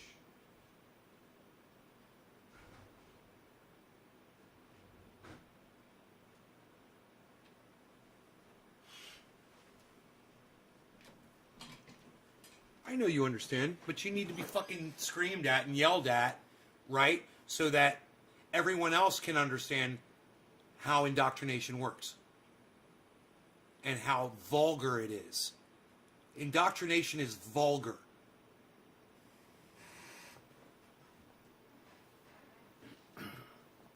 Man, you got to grow past that shit. It was like hippie chick coming in and saying medical marijuana. I'm like, really, hippie chick? Did you just say medical marijuana in my live stream? Shocking. I was shocked. It's a term no one should ever use. Medical marijuana. On so many different levels. On so many different levels. You know, the one that I like is respect cannabis, but fuck indoctrination. How about that level? Prove you're not fucking indoctrinated by saying their fucking words and jumping through their fucking hoops and doing what you've been told is what society says is acceptable. That's the bare minimum. RIP is the bare fucking minimum.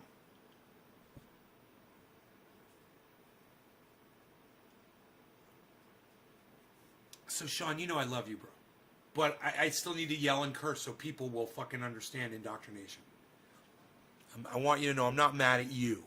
I'm mad at society, and I'm mad at the way we are so unaware of how controlled we really are. And the people who talk about what I'm talking about right now, they don't even get it. They're just as bad as everybody else. I know you understand, bro. She used to laugh. She'd be in the kitchen, man. I'd be in that other room right there, and I'd be doing. No, I am not religious. Look in the middle of religious is the word lie, L-I-E. Look for it. You'll find it. If you look in religion, you'll see the lie, bro. And I would say, hey, my brother. No, they're on my live stream saying full moon, full moon. All right, so what are we going to do about it? I like the way, 3 days ago, you said you're going to come right back over. That was great. Great times, bro. Great times. Oh, what happened?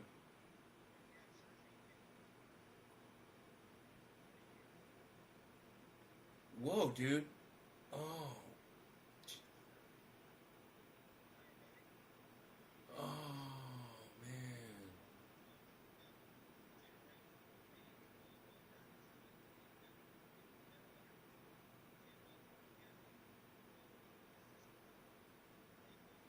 Uh-huh.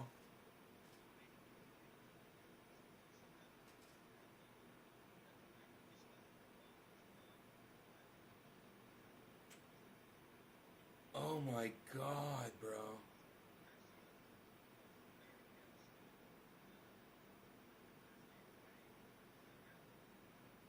Right.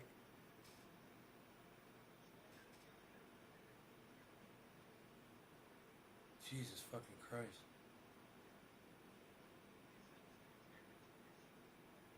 Dude, he just started. He just got it.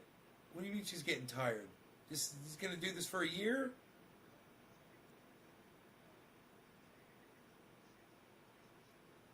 What?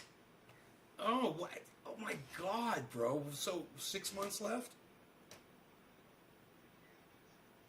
Yeah.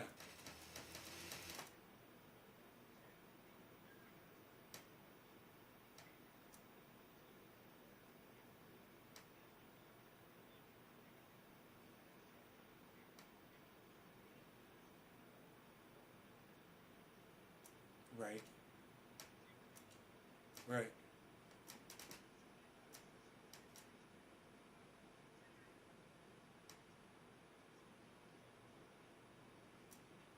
Right. Right.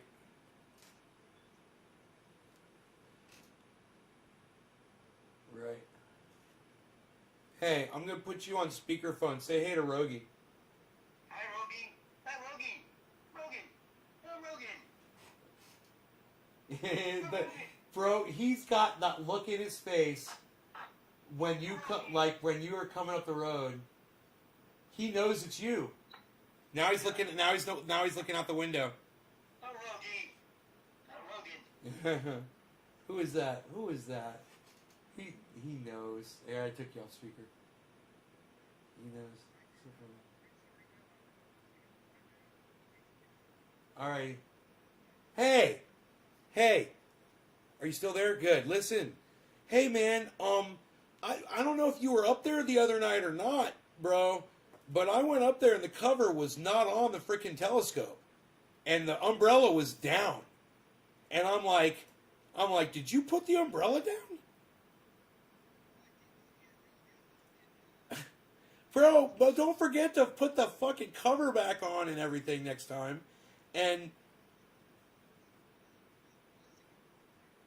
yeah, the plastic lid was on, but the fucking cloth was not. Didn't get any because I went out there after you and I fucking fixed everything. It's all fixed. Everything's covered with plastic and nothing got exposed because I'm awesome and I took care of that shit. You're welcome. What's that? Yeah, and I got that fence is fucking bad as fuck, bro. I got that fence so tight. It's so awesome. Yeah, man. Just back here by the pond where those two boards are. I should put just a little chain fence right there, you know, and then we're good. Because he can leap over that. Bro, not only is it still standing up, I fucking pressure washed that motherfucker today, the whole fence. So everywhere there was dirt on it, and you know how the pine beetles etch those squiggly lines in? You fucking see all that nice and clear. Dude, that piece of wood that was sitting on the picnic table, I pressure washed that thing too, and I put the other piece of wood on top of that, and all the rocks and shit. I pressure washed the picnic table. I fixed the Chase Lounge, bro. I put screws in the back of the Chase Lounge so you could put it on any setting again. Yeah, bro. I was out there kicking ass today. Yeah, plus I ran that cable on the outside where it should go. Yeah. You'll see it. Come on over. All right. Bye.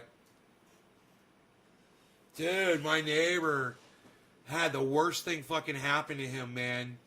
He's diabetic and his fucking foot, his bones started just collapsing in his foot.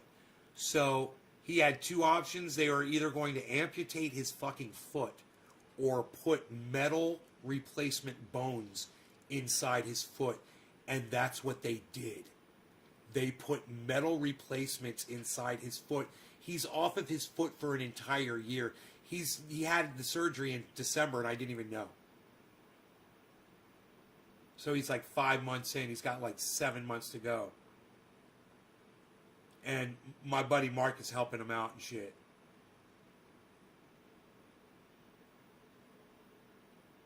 Gamer. Oh man. Right? Right? You know what it reminds me of? It reminds me of fucking Terminator, dude. He's got like a Terminator foot. You know, think about that. His foot is like a Terminator foot. What the fuck does that look like? How does that work, bro? He's got a metal foot inside his foot. He's got a metal skeleton inside his foot. Amputation's a real danger, Astro. Astro, you're so sweet. I'm so glad you're sitting here watching the whole show. Hope the 7 months go fast for your friend. Me too, Sean. He's a good guy, man. He doesn't need that shit. But I had no idea, man. I haven't seen him. And Mark didn't tell me. Mark doesn't gossip. He's a good guy, man. You know? God damn, man.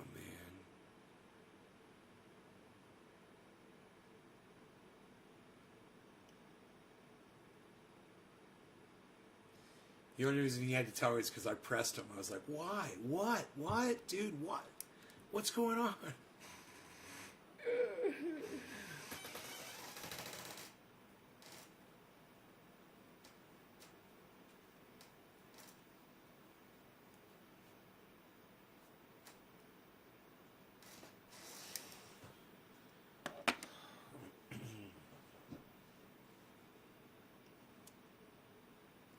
It did go down to 53.5.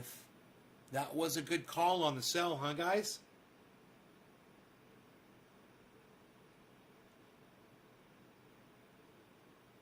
Be interesting to see if the buy button comes back. Buy. Right there. There's the sell. The red button. This red button right here. This is the sell, right? This is what a buy button looks like. So as this goes down, if you guys see a green thing appear right there, let me know.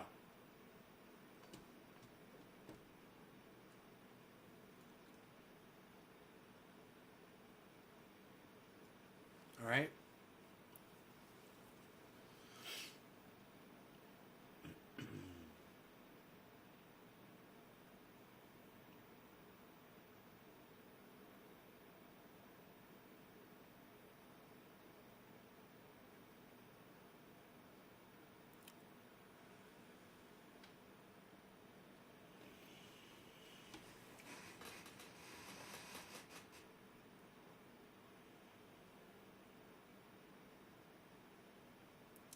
Look at Ethereum, dude. 2,499.19, really? Oh, look at the market, everybody. The market's curling upwards. You guys see the J's?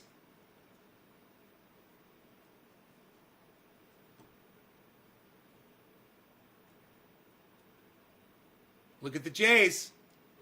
The J's. Look, here, look at that one. That's a nice J. Here, I mean, that's a fucking fish hook right there, baby. Here we got a good L. Here we got a good L.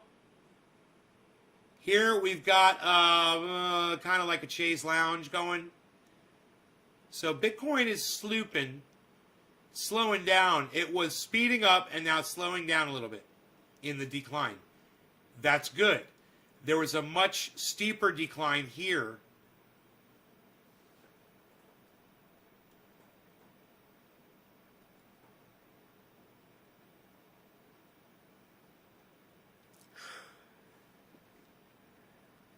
I'm going to say that was about 6 hours ago.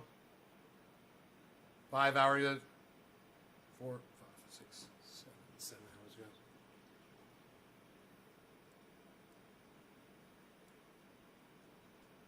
8 hours ago. This thing.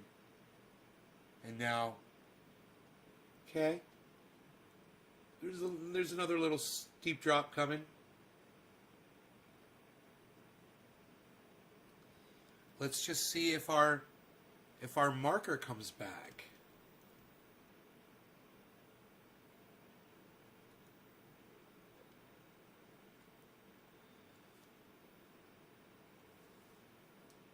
Right on, Sean. Take care, buddy.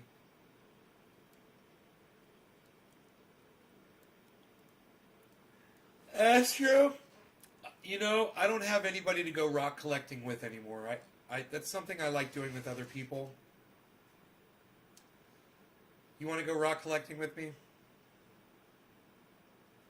I find really beautiful rocks. I've got these riverbeds that I go to where it's just an unlimited amount of beauty rocks. I mean, whatever you want. You go there with a whole bunch of 5-gallon buckets. Oh, Tiffany, you want to go rock collecting? Go ahead, see real. What's up, buddy?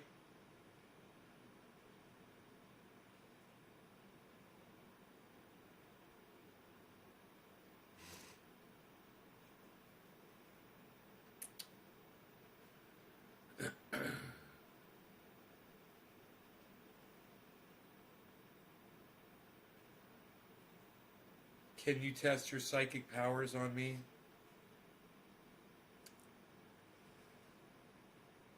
I don't know how you think you could test your psychic powers on me.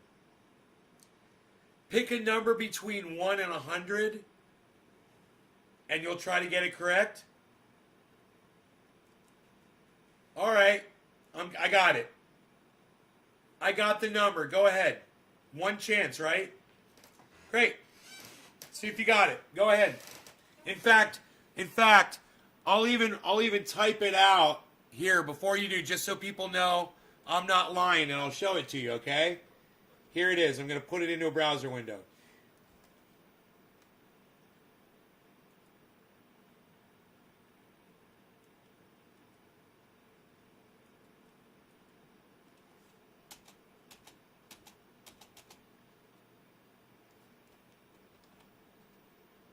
Okay. There. No, it's not 69. You lose. You lose.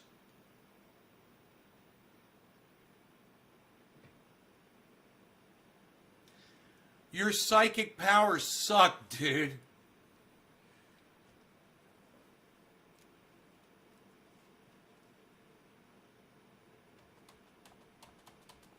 That was horrible. 3. Now that's a good number. I'll smoke to that. Cheers. Now who dropped digits? Tiffany did. Sean did, but he left. Okay, Sean, cheers, buddy. Trendy Orca, cheers.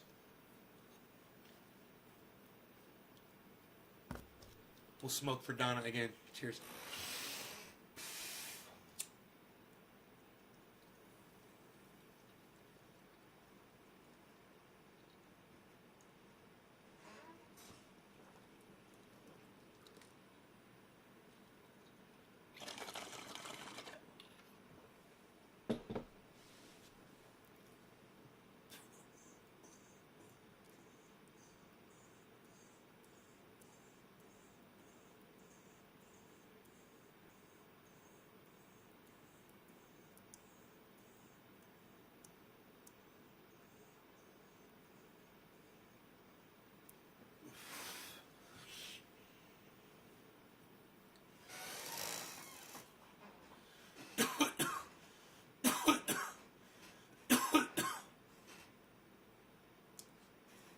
Yeah, Russell Brand talks a lot about metaphysical and the collective consensus and how we're all interconnected, and yeah, I've watched them.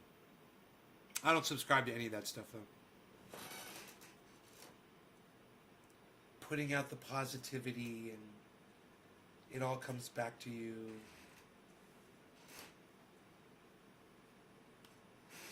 Yeah, I'm not spiritual at all. I don't buy into anything spiritual. It's all lies. Spirituality is all lies. His political stuff is good. No, his political stuff sucks my dick. You know, he thinks it's a burden for people to have a fucking a virus vaccination passport. So don't fucking tell me his political stuff is good. All right? You buy into the occult. Okay.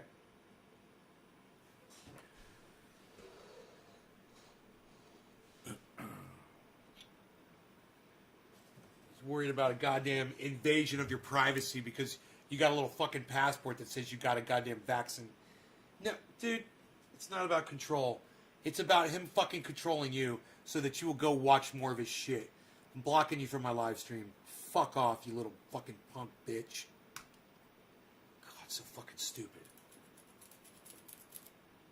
I cannot handle that shit, man. Not tonight.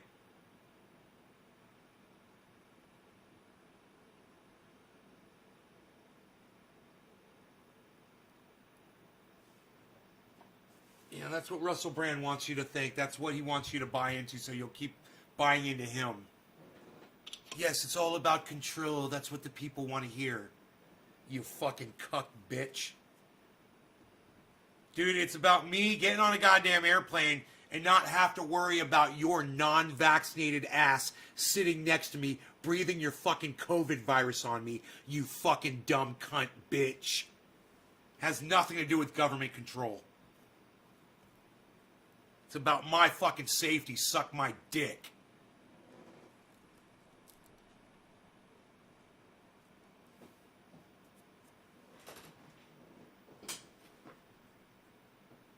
Anybody else buy into Russell Brand's fucking passport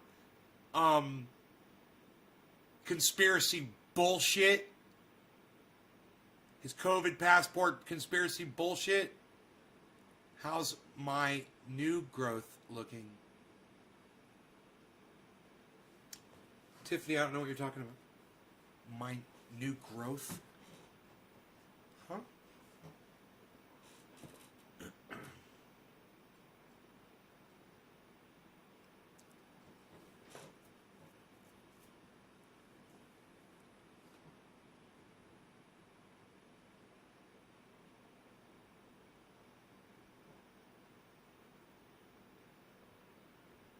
The garden? I don't have a garden this year, hon. No garden. I'm going to Florida at some point.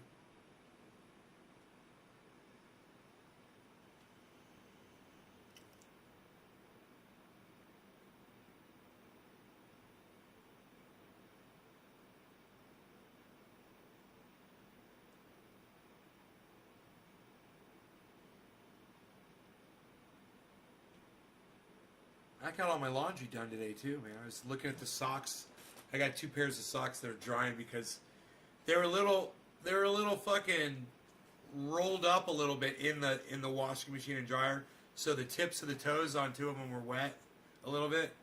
So I left them up there to dry, and I'm looking up there and I'm like, man, I did a bunch of laundry. I did all my laundry today, man. I was working outside all day today. I got so much done, man. And I got oil fucking boxed up and shipped out, man. Rogie and I went out there and fucking went to the store, went grocery shopping. I didn't get everything I needed grocery-wise, but I got a few things to tide me over, you know. Looking good. Got some ice cream. Got some whipped cream for the cafe. What? Whipped cream. I got some tuna fish and I got some macaroni salad, but I couldn't get the chicken because the chicken made me sick last time. And I told them it was the owner, and I said, you changed the chicken? And she's like, yeah. I'm like, well, I can't eat it anymore. I said, it's got marjoram in it, and I fucking thought I was going to die again.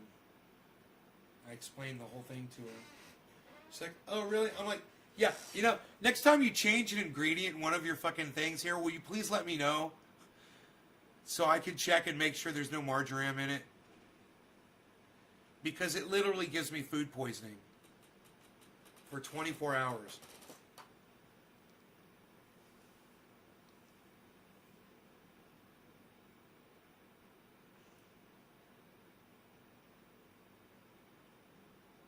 I was gonna, Tiffany, but I let that plant die. I got lazy. God damn it. God damn it.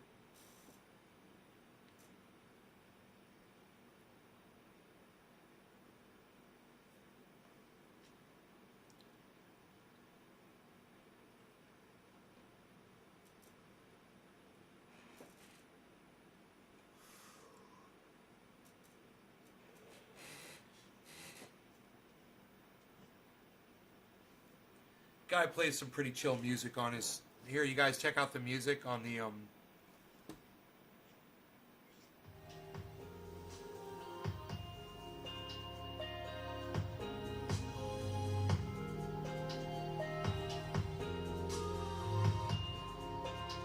That's the music on the chart website.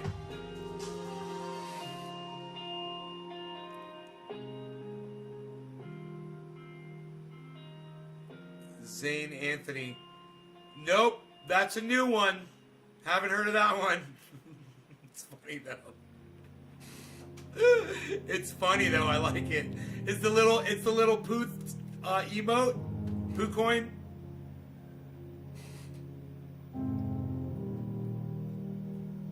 I bet you it's gonna be huge. If it's the poo emote, it's gonna be huge, just like Doge. I'm gonna need me a poo coin. I'm gonna need me a poo coin. I'm gonna need me a poo coin. I'm gonna need me a poo coin. Little poo emote coin. Yeah, I'm gonna need me one of those. Is it out? I'll look on Coin Market Cap.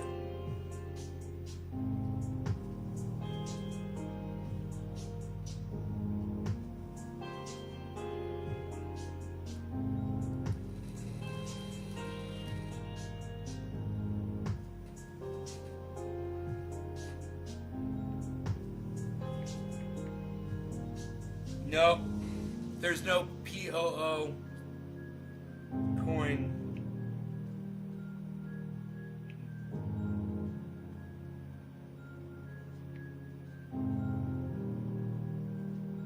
What's the letters for it?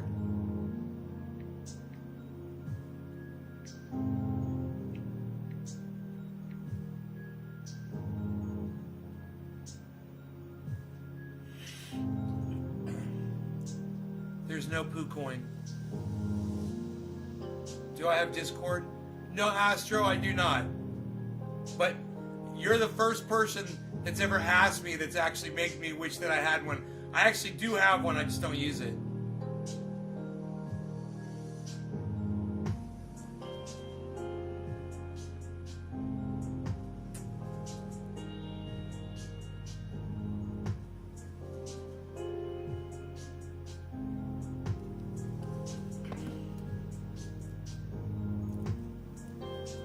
I could rock my guitar over this. That would be fun. Be easy.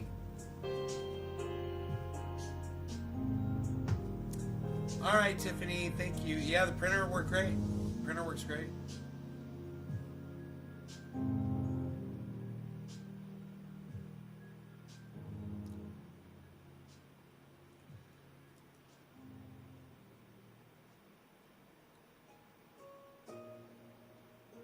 Server for $5. I'm pretty good with building servers if you needed help. Just an idea. A server?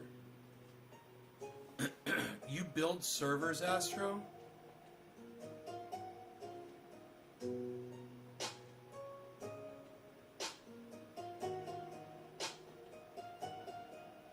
Well, like,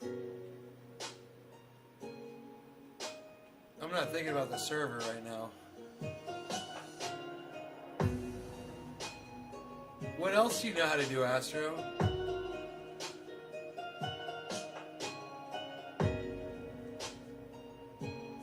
What is some of your...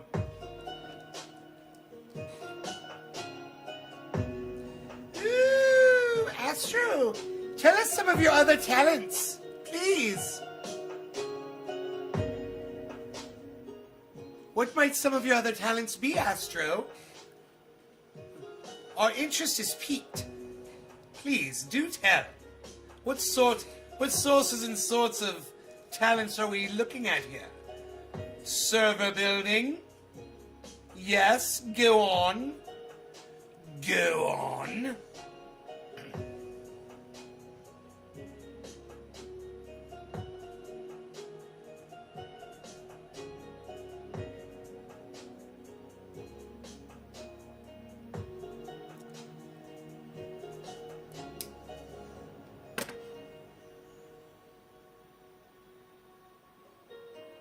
Really?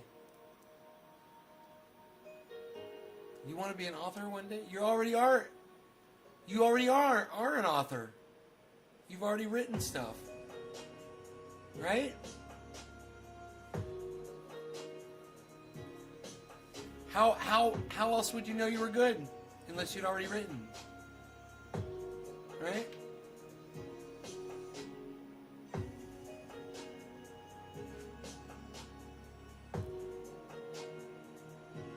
What do you like to write about?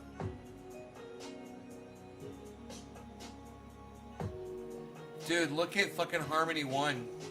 Kicking ass. Plus 29. Technically, see, you're an author. I like how this skeleton dude's looking over my shoulder. It's got my back. The dude's got my back.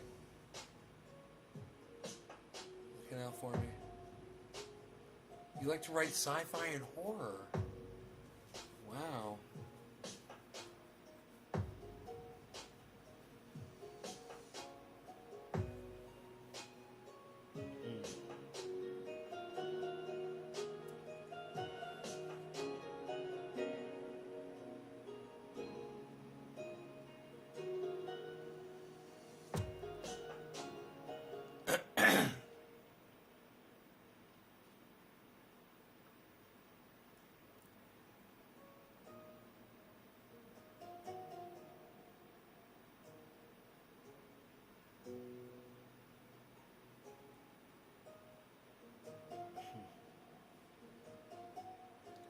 Um,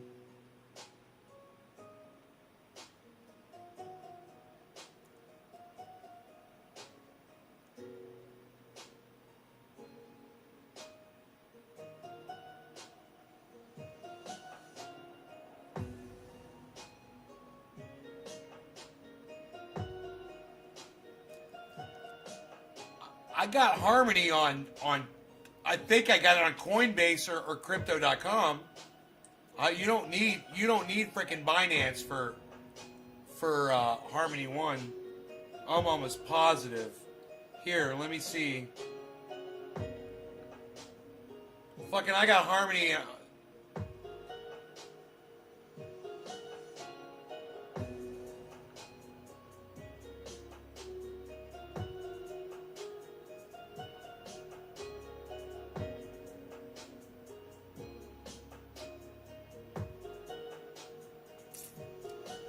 Huh, it must be over there on Crypto.com. It's gotta be on Crypto.com. It's not on Coinbase.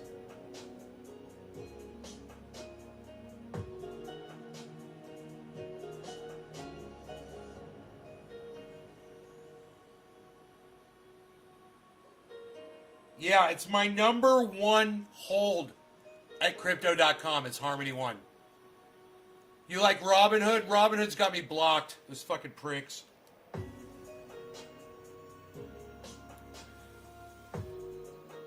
Astro, do you got fingernails?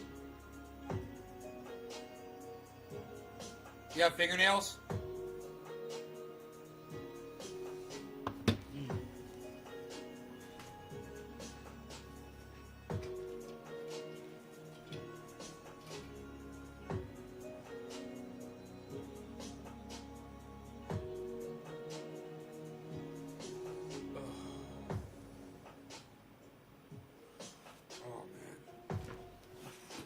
This is all I got.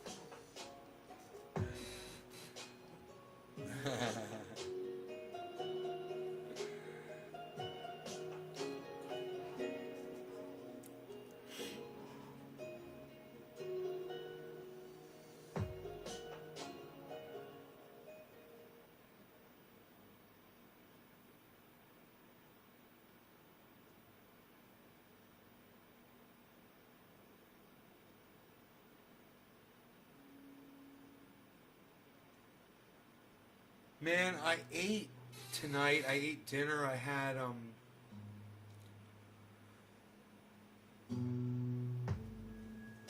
did I eat for dinner, man? Really?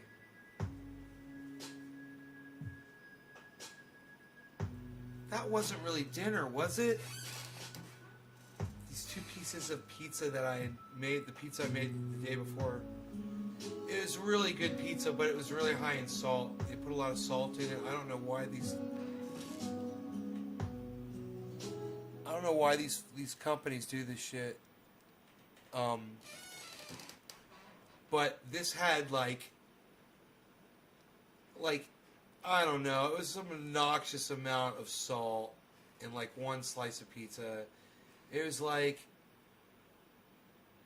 40% of your daily recommended intake in one slice of pizza. It's so stupid. I was like, it's the pepperoni, I guess. They put a whole bunch of salt in pepperoni. But this pizza was loaded with fucking pepperoni, man. It was so fucking good. It was thin crust, pepperoni. Fucking A, dude. I took 2 pieces, I stuck them together, put it at 325 and just let it sit in the toaster oven. Came back about 15 minutes later. Oh, it was just perfect, man. Dude. No, I had something. I had a tuna fish sandwich, man. That's what I had for dinner. It was damn good, too. No, the pizza was lunch. I made me a tuna fish sandwich for dinner, and it was damn good. It had a wedge of lettuce on it. Tuna, lettuce on fucking rye bread with some potato chips. I think that was it. Fuck Coinbase, says Classy Kevin. Sound like me. You sound just like me. Dude, if you had seen what I went through with all of these goddamn apps when they were asking me for my fucking firstborn's name, the children's fucking blood, they wanted me to hold up, and then this one is true. They wanted me to hold up my ID while holding up a piece of paper with the date on it, with a statement on the piece of paper saying that this was my ID. It was so fucking stupid and obnoxious, and I had to take a selfie like that. I was like, why do you suck my dick so horribly?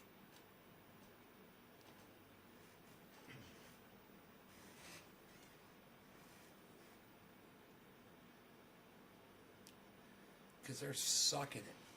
Sucking my dick. Where's y'all's chat at? There you are. Nobody's even doing that anymore, pal. There, you can see everything.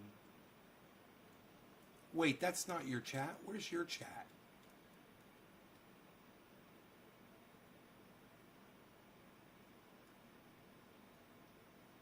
Oh, there you are. There you are.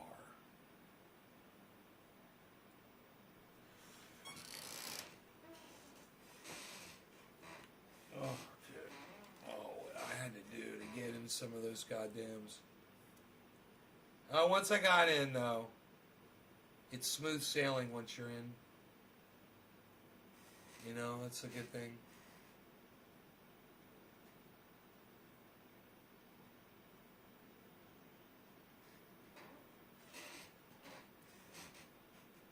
You're verified now. That's good.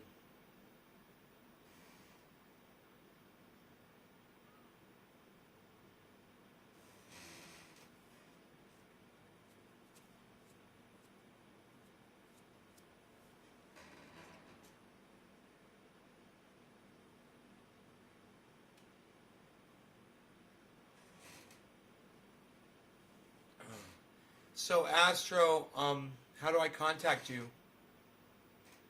got like a Facebook or something? Or you on Twitter? That would be great. Are you on Twitter, Astro?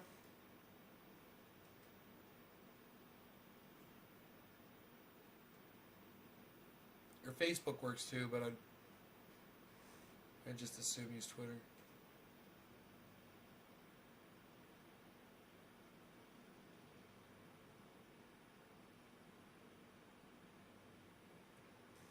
I follow you on Twitter. Are you following my new one at CryptoCult420 though?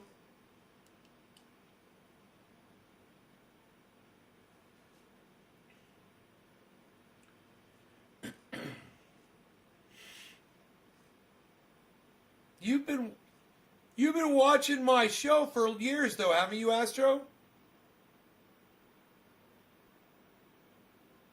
Connected winch. Okay. Yeah, I've got a new thing now.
Heal Yeo.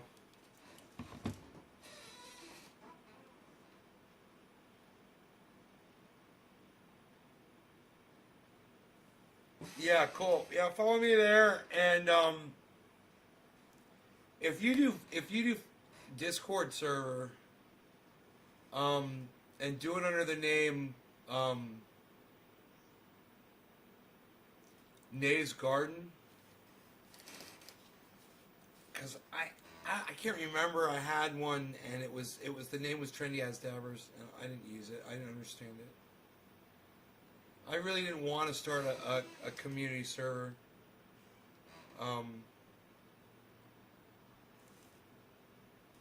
But yeah. Oh, here comes my buddy. He's probably gonna hear his car coming up the driveway.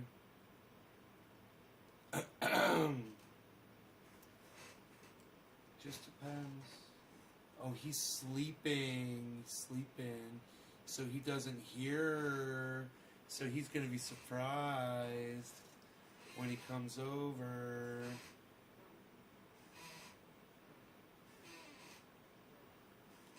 So this should be interesting and exciting. But anyway, yeah, if you want to make one for a Nate's Garden, and let me know. You could admin it if you want to do that. I don't know. I mean, I don't want to.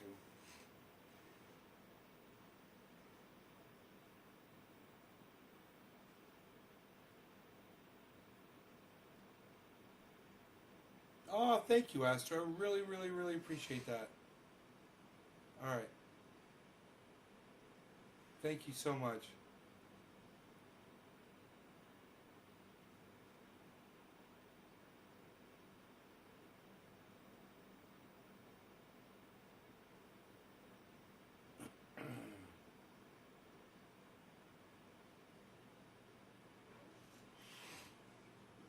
This DOG has no idea that his friend MARK is coming up this door right now. Here he comes. And he has no idea.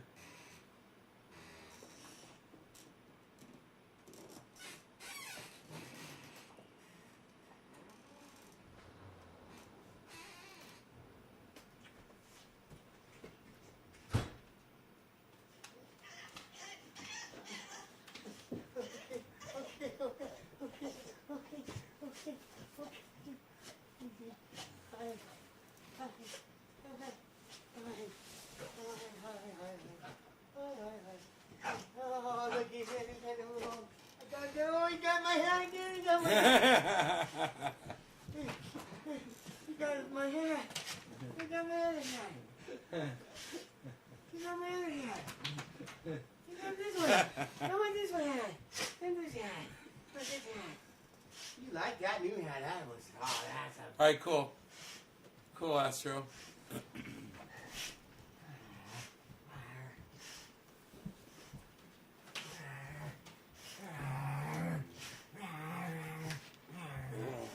Here's my hat. Here's my hat. My hat. Oh, yeah. Here's your hat. Oh, this one. Oh, that one. You like that hat. That's What?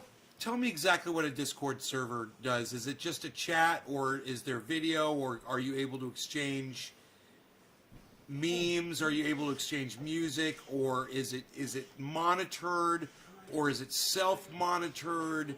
Is there an agency that comes in and checks in, or is it's totally unmonitored by outside?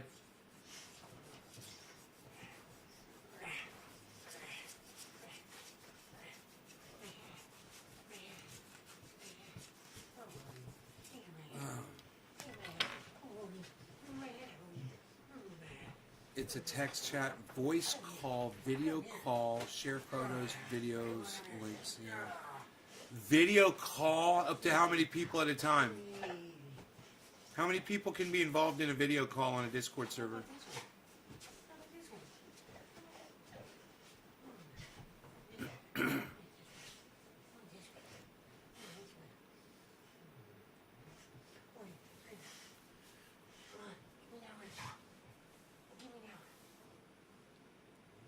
So people are able to buy. Okay, so people are able to report. 25 people can be in a video call at once on a Discord server. Are you all able to see each other simultaneously, like in a Zoom chat?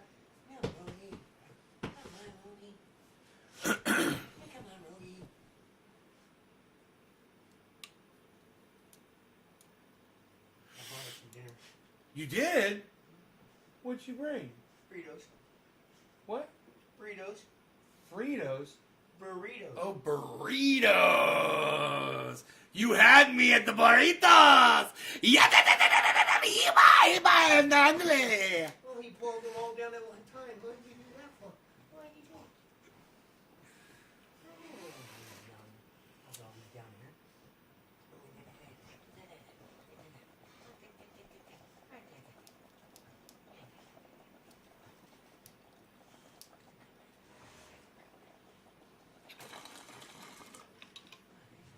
Bong hit, sir.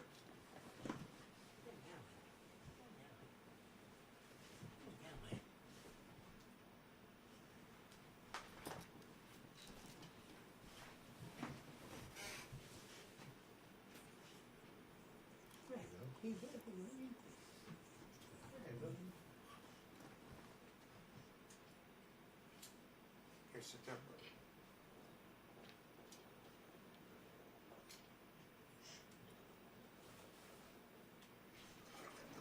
Mark Bong Rip Cam. Rogie Cam. I got it.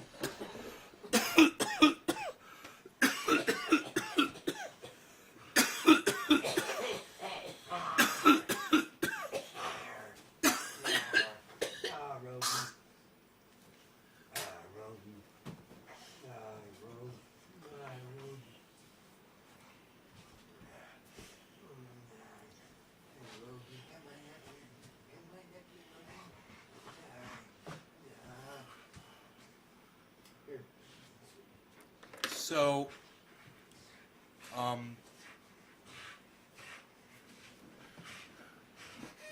yeah, I look forward to seeing it. I don't remember really spending too much time with Discord when we had Trinity as ever.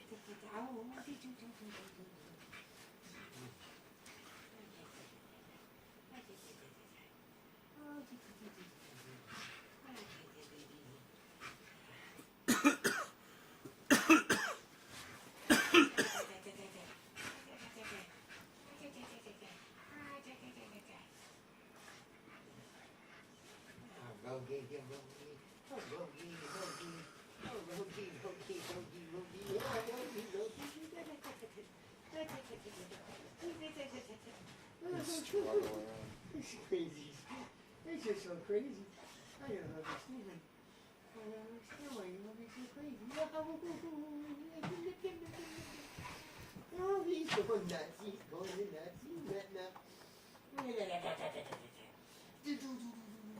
Just look how hard he has to bite into that thing. He's just biting into it. 25. Well, my family did a Zoom chat. There was probably like 20 of us in the Zoom. It was awesome. And I've gone and seen Jimmy Dore and Ron Placone when they go live in Zoom, and there's like 100 of us, and it's awesome. And people are quiet and pretty respectful. And it's so cool, before Jimmy Dore show, everyone joins and no one's talking yet. And I'll come in there and I'll be like, hey, what's up, guys? Who's smoking? And they'll be like, yo, what's up? It's the smoking dude. And I'll smoke and shit, and people will loosen up a little bit, and it's actually, what's up, Pookie Swindler? Long time no see. No flags. No flags, please. We don't do flags. What is the green, black, and yellow? Is that a Norwegian flag of sorts? I don't recognize that flag. But, is that Norway? But no flags. Not American flags. No flags.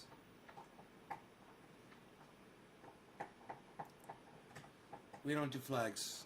I don't like to talk about the flags.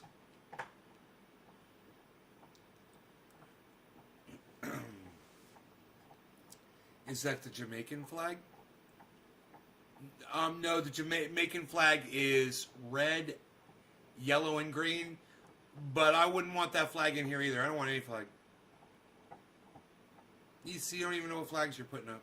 The only flag we want is a checker flag. From Winning? the finish line. Number 3, son. Dale Earnhardt. I bet you're a number 1 kind of a guy, aren't That's you? what I am. How did I know that? How did I fucking know that? Maybe because it's on my bike.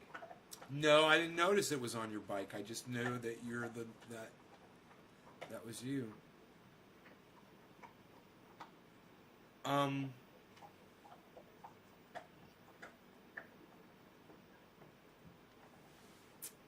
people call it 11 on my bike, but it's 1-1.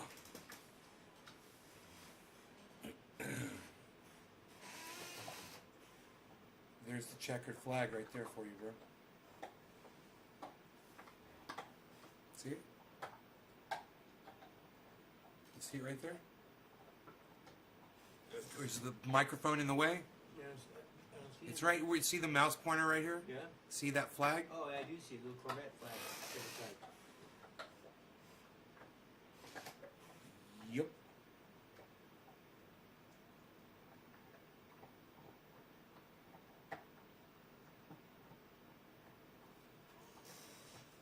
Richard Medhurst is going crazy with Jimmy Dore lately.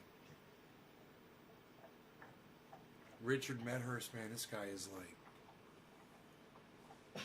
I think the last time we spoke, if I'm not mistaken, this was in the middle of or just before the... Yeah, This I think guy's it was in the militant middle of as the force fuck. to vote stuff, and it was just before they actually went and He's militant voted for as Nancy Pelosi fuck. again. I mean, the dust has settled now. We have Biden. I want to ask you something, Jimmy. Are you feeling grateful? Has he exceeded your expectations? That's what How are you AOC just feeling, said. man? It's a good question, actually. You know, Good job, Richard. I voted for a pathological liar. This motherfucker won't return my emails. But that motherfucker showed up on my goddamn show. Remember that I showed you when Jimmy I don't Dore know. Jimmy Dore popped on my show that one time? But this motherfucker right here, he won't return my goddamn I emails. didn't vote for Hillary For a Clinton, fucking I didn't vote interview. for Joe Biden. I voted for the Greens both times. So, Cheers. Cheers, guys. Yeah, it's amazing this crazy spin that people are putting on Joe Biden right now, that he's somehow exceeding anyone's expectations. He's not even fulfilling his own expectations. He said that he was going to give us the public option. He was going to give Cheers, us a Philip. $15 minimum wage. Philip He's not Palazzolo. doing Cheers. any of that shit. The child tax credit is temporary. It is fucking crazy. He's not putting the corporate tax rate up to where it was. He's doing that thing. It's the ratchet effect. You've seen that before, right? So so we just keep lurching rightward, keep lurching rightward. So it's Now let's have a burrito. this idea that's. Would you like one? I I'm mean, microwaving right now. you can't piss. It's that saying, you can't, don't piss on my leg and tell me it's raining, and that's what the Democrats and the right now. That's what Bernie Sanders and AOC is doing. It's weird, isn't it, Richard, to see Bernie Sanders not try to pull Biden to the left, but allow Biden to pull him and everyone else to the right. Isn't that amazing how they're out there always defending? They're always defending a shit sandwich instead of trying to get their policies into the bills. Why wouldn't Bernie Sanders put a hold on the bill? These are like Joe the two Manchin, most militant unless guys it's on $15 YouTube. goes in it? Because they all fucking campaigned on it. Why doesn't he play hardball back? You tell fucking me. It's because he's pretending he works for Joe Biden instead of what he's actually supposed to be doing is representing a movement in the Senate and being an independent senator from Vermont. We all know that's how it goes. I can't stand this crap that they want to make you believe that this Joe Manchin, some senator from West Virginia, is more popular and powerful than Bernie Sanders and all of these so-called progressives combined. I never heard of this jagoff before he actually put his foot down on this bill. Isn't it interesting? I bet you people have heard of AOC. I bet you they heard of Bernie Sanders. I bet they have some political capital. You know what I laughed at? Like, again, someone might come and tell me that this is a routine, but from what I gathered, Biden won't even meet with them. Like, he sent Ron Klain, the White House chief of staff, to go meet with them because he won't even meet with them directly. So I just found that interesting. But just if you'll allow me, if I can just give people some context, just let me play that video of AOC at her recent town hall where she's talking about Joe Biden exceeding her expectations. One thing that I will say is that I do think that the Biden administration, President Biden, has definitely exceeded expectations that progressives had. I'll be frank, I think a lot of us expected a much more conservative administration.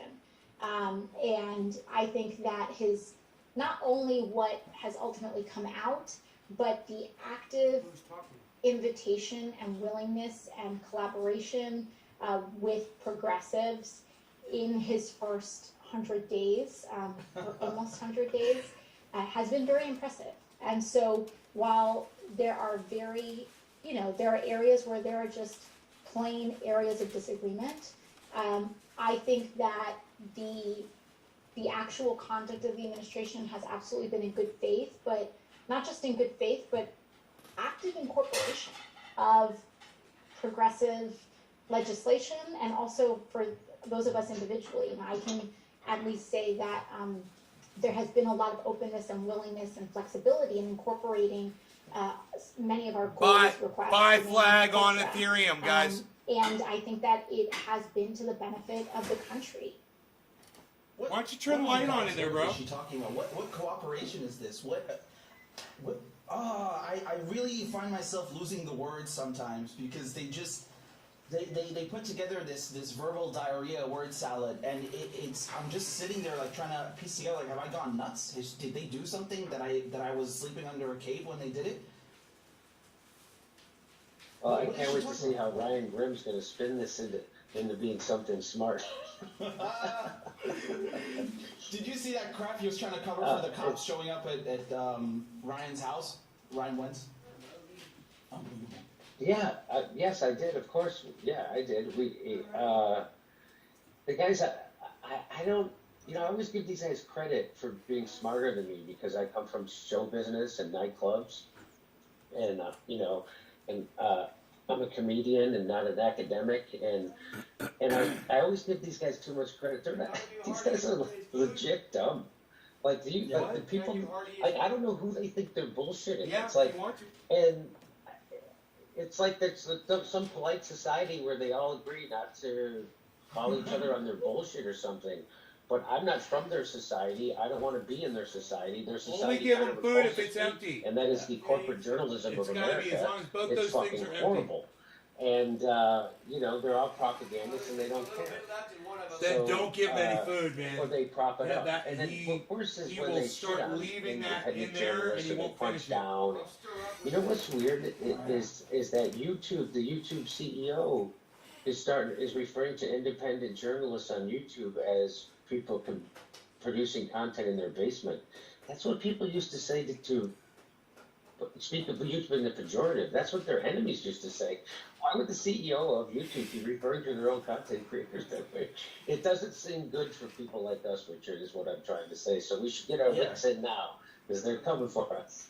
Yeah, absolutely. And you know, actually, speaking of that, I remember a few months ago. Dude, as far as Richie Medhurst goes right now, my brain would be complete jello trying to have a conversation and sound coherent while talking to Jimmy Dore, because all I would be thinking in my brain is, oh my God, I'm fucking talking to Jimmy Dore right now. This Nomiki, or you know, I barely know anything about her, but she comes on. She was bashing on you, saying that, you know, like. You don't know anything about politics, and I studied You're this, not and accepting I went to college, messages? and I was like, Crypto yeah, but you're at dumb, because Crypto you don't know how Cult to play politics, 420? you idiot. That doesn't mean anything, What? and they just use it as some kind of card, like to rub it in people's face, like, you know, Jimmy, you're not from our society. You Yeah, I don't am. understand how it functions around here. I mean, I thought that was despicable, honestly, and it really exposes their class bias. You know, like. They legitimately feel and represent another class. That's what they're about. That's why they punch down, and they have to shit on people and refuse them healthcare. Like this is bewildering to me. That they do this. Hey, they're saying And, buy you Bitcoin. know, The I can't Bitcoin, believe that you guys Well, are with still fighting over AOC, this. the Bitcoin buy flag just popped up, guys. Look, it's right here. Look, it's flashing. Did you see that? It just flashed and it went away. It was right there, I swear. So that's something we're learning. So it can go away. One other thing I learned is the guy that does this website, he is the guy that wrote that algorithm. There it is again. See, there it is. He's the guy that wrote that algorithm. So you can literally go to his website and pay him $50 a month, and you can run this software.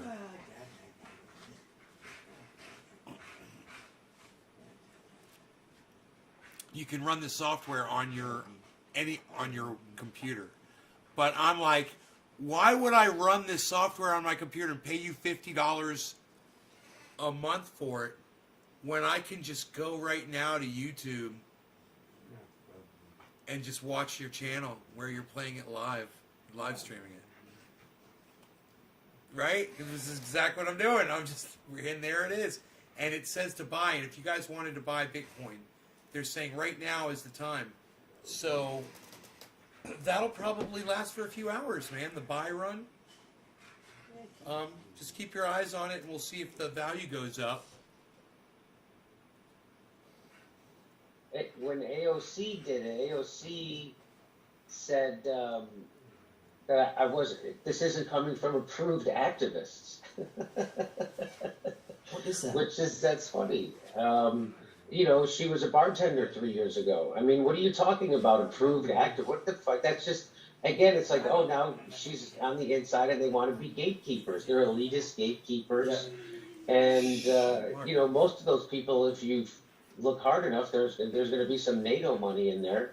And, you know, somebody from the NED, the National Endowment for Democracy, I mean, even Anna Kasparian did that NATO conference, which she claimed she didn't get paid to go give tongue baths to war criminals. Somehow that's okay, legit freaking war criminals, and but somehow she didn't get. Yeah, and it's a great honor. It's a great honor. Yeah, no shame. But she's got a problem Yeah, with I've Jimmy got Dore. some She's got a patio. problem Hey, with More, Jimmy there's Dore. more in here. Cool, brother. That's a real squiggly light of morality. Awesome burritos. Yeah, right. We got some burritos. What are you talking about? This is all right. Be quiet. Their morals are completely upside down, and you know it's interesting because I've seen the same crowd kind of try to do that to me. Like they want to claim I'm not even Syrian. Like the literal birther movement, you know, like coming around like, oh, he's not Syrian, he doesn't speak Arabic. What the fuck? Like these people are so deranged. I mean, it's incredible. Well, I like how, you know, it's really been a real. The Forced to Vote for me was really such an eye opener. I thought I knew the media was corrupt, but until you see outright hit pieces written about you in mainstream press, like it's just shocking, you know. Yeah. I mean, CNN had already done that to me, and the Washington Post had already twisted shit. So it's just, you know, it's exactly what Malcolm X said. If you listen to if you read the newspapers, they'll have you hating the oppressed and loving the oppressors.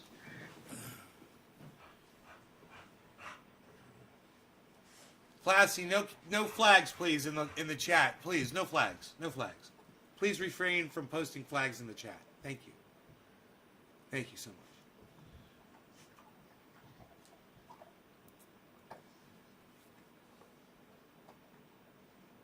Bitcoin should be going down more. Okay, bye.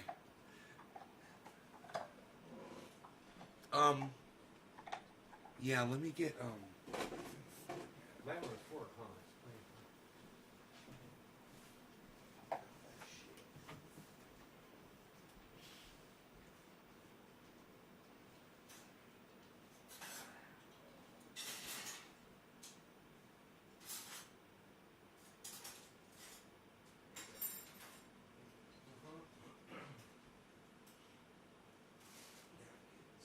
Probably won't need it.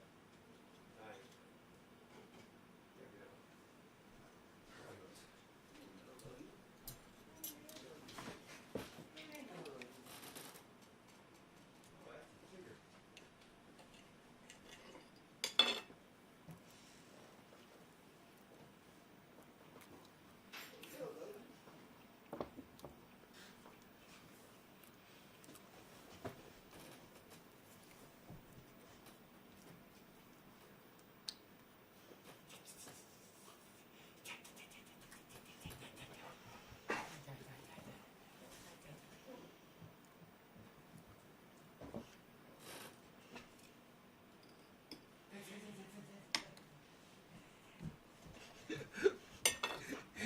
Rogie loves playing with Mark Zoen.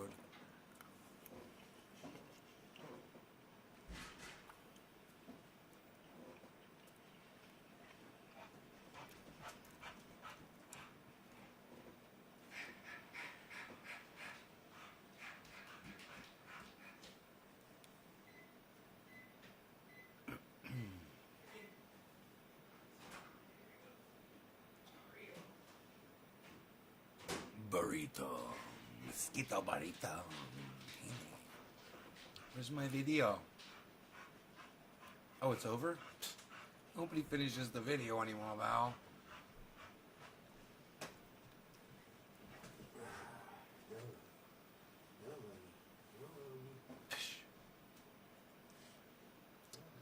I wonder what everybody is saying about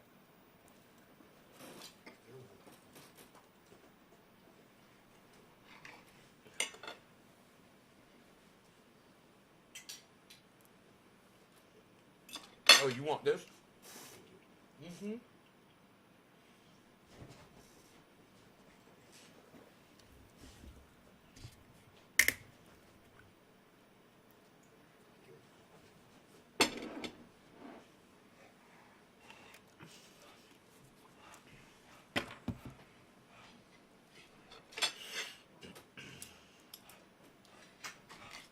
They're asking if you're the guy from Weekend at Bernie's and if I'm the guy from a Shakespeare play, or are you talking about the video we were watching? Oh, is Jimmy Dore the guy from Weekend at Bernie's, and is the other guy from a Shakespeare play? Oh, I got you. You're funny. That's Jimmy Dore and Richie Medhurst. They're great.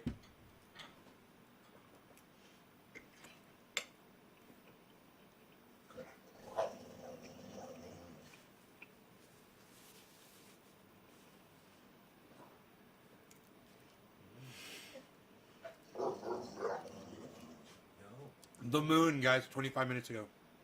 Check out his channel on YouTube. In this video, I found two very important patterns that we have to take a look at in the Bitcoin price. We could see a reversal down to previous support, but if something very specific happens, then I'm going to show you why we could see another leg towards the upside. And both of these scenarios are very, very tradable over on Bybit. And you can claim $1.6 thousand in your account on Bybit if you use my link to make your account. So are we going to break bullish or are we going to break bearish? Well, I will show you what I believe is going to happen, and if you think that that sounds interesting, then I think you should have to...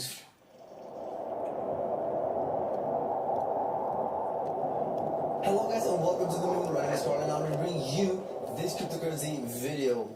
And I want to go in, you know what, let's start off on the 4-hour time frame and bring out the 4-hour EMA ribbon.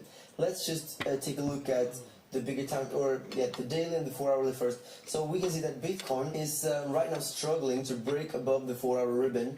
Technically we broke above it already, so that is a good sign. We technically broke above, we're also trying right now to break above this 53.7k level. But I would say, in my opinion, it's not a confirmed breakout yet, because we didn't see any big follow through, no big volume coming up here. So I want to see more strength from the bulls here. Maybe we have to break back above 54.4 for this to be a confirmed breakout of the 4-hour time frame, in my opinion, because we really need to break above this horizontal and this 4-hour. Going to the daily real quick before I go into the 1-hour, we can see that Bitcoin is still technically bearish because we're still below the daily EMA ribbon, and you can see that we even got rejected by it right now. So the big question is this ribbon going to be resistance enough to keep the price in a bear trend? I was telling you before, guys, that if we do see bounce here because of the bullish divergence, it is very, very likely that we're going to go up and retest $54,000 here up at the ribbon.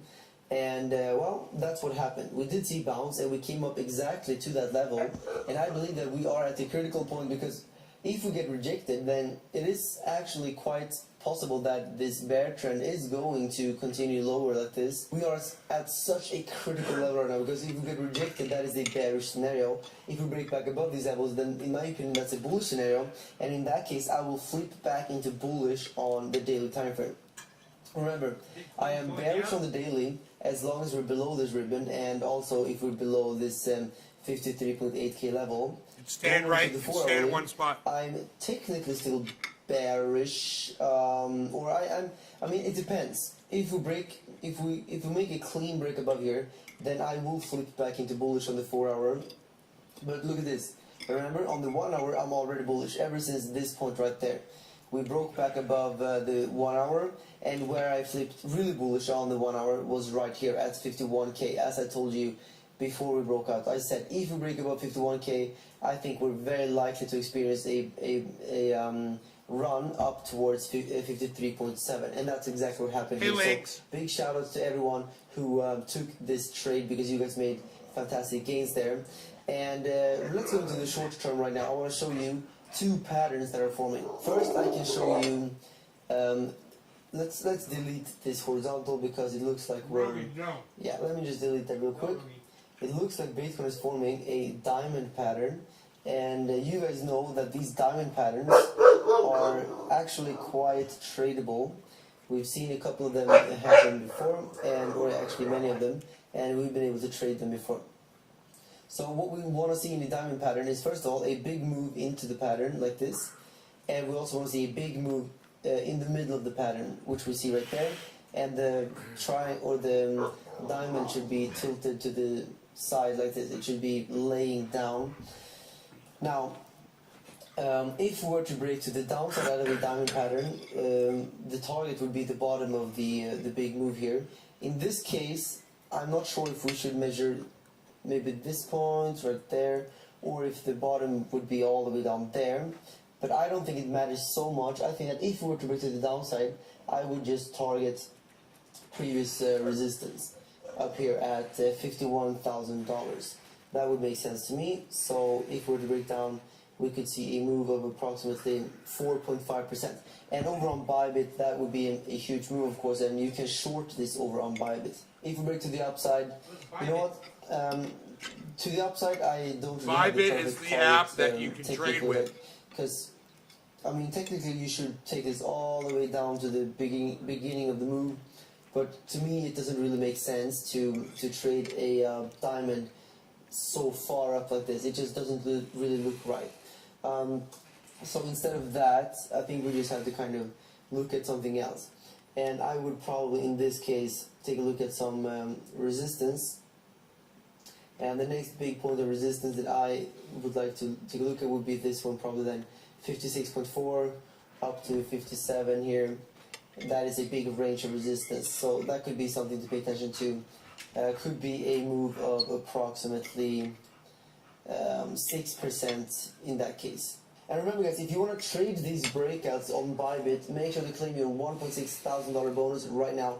You need to click this specific link to get this huge bonus. And if you register now, it takes only 25 seconds. Alright, but is there another pattern potentially forming? I usually listen to this guy. I want to show you that if we take this line and pull it out like this, you could make the case that we might be forming a bump and run pattern. And this is how a bump and run looks, and this is a bump and run top, and if we see the opposite, it's the bump and run bottom. So we have this uptrend or downtrend if it's the opposite, then we have the bump, and then this run.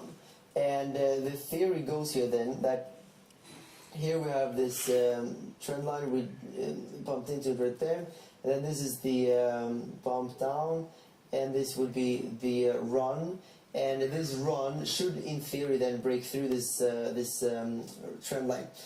So I would say this: if we break above this trend line here, I think we can definitely make the case we can make a huge long position. So I'm going to go over to Bybit and put in a massive long position right here. If we do break through this level, and if we break down here, like I said, I would go down to these levels.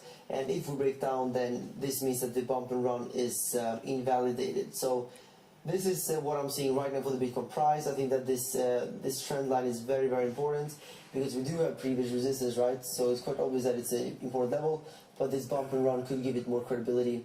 But I wouldn't trade it until the point where we actually do break to the upside. And the interesting thing is that if we do break the trend line, then this means that we are, in my opinion, confirming the 4-hour breakout. So yeah, I think it would make sense with a long position if that happens. And if you want to learn exactly how to trade Bitcoin on Bybit, then you need to go over to my Bybit thank you, brother. tutorial popping up right That's there. really great, though. And I'll see you guys over there. Bye.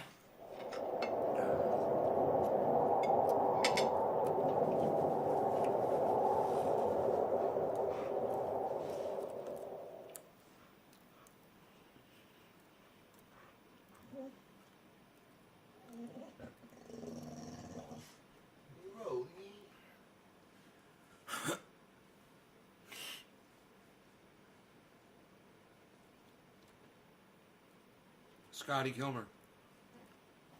Dude, this guy's great. I made you watch this guy before, I'm sure. Scotty Kilmer. Rev up your engine!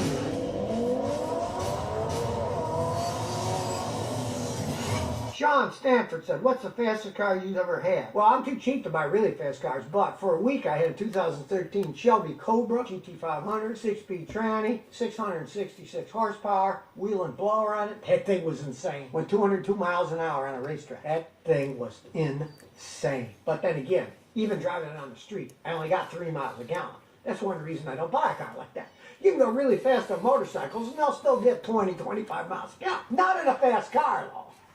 It was fun, though, and for the price, they were selling them back then for like $58,000, which isn't that bad for a car that goes that fast. You get a car that goes 200 miles an hour. Most of the other cars, they're 2, 3, 400. JC 204X says, Scotty, I'm getting the 2004 Nissan Altima and a 2004 Honda Civic as part payment. It's owed to me. Is there anything I should watch out for? As for the Nissan Altima, change the oil, make it look good. Sell it as fast as you can. Those aren't the greatest cars in the world. That was after Nissan was bought by the French company Renault. Not the greatest vehicle in the world. Now, the Honda Civic, 2004 Civic, could last forever. Those are really well-made vehicles. Check it out. Make sure everything works on it. Keep the Honda, but get rid of the Altima. Or if you want to make money, the guy owed you money, you don't want the cars, you can get some good money for the Civic if it's in good shape, detail it, get it all shiny, change the oil, get it all nice, and then sell it. You can get some decent money for that if you want money. But if you want to keep them, get rid of the Nissan and keep the Honda Civic. Lewis says, Scotty, help. Why does my steering wheel shake uncontrollably when I drive over a bump or hit potholes? I say are clumps. Lexus ES350, 2012. 9 times out of 10 it means you need new struts. It's old enough, you know, the struts wear out, and don't buy cheap struts. Although,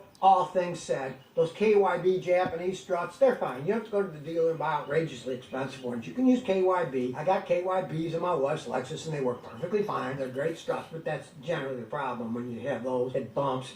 They don't absorb it right, so it shakes. But of course, before you do anything, watch my video. Check out your own car's suspension system, Scotty. Watch that. And it'll show you can jack it up, pull on the wheels. You could have a bend. Ball joint, tie rod. I mean, you can easily check that stuff yourself. Odds are, though, it needs new struts. Start with the front ones. You might not change the back ones. If it's a steering wheel, you might be able to get away just changing the front ones.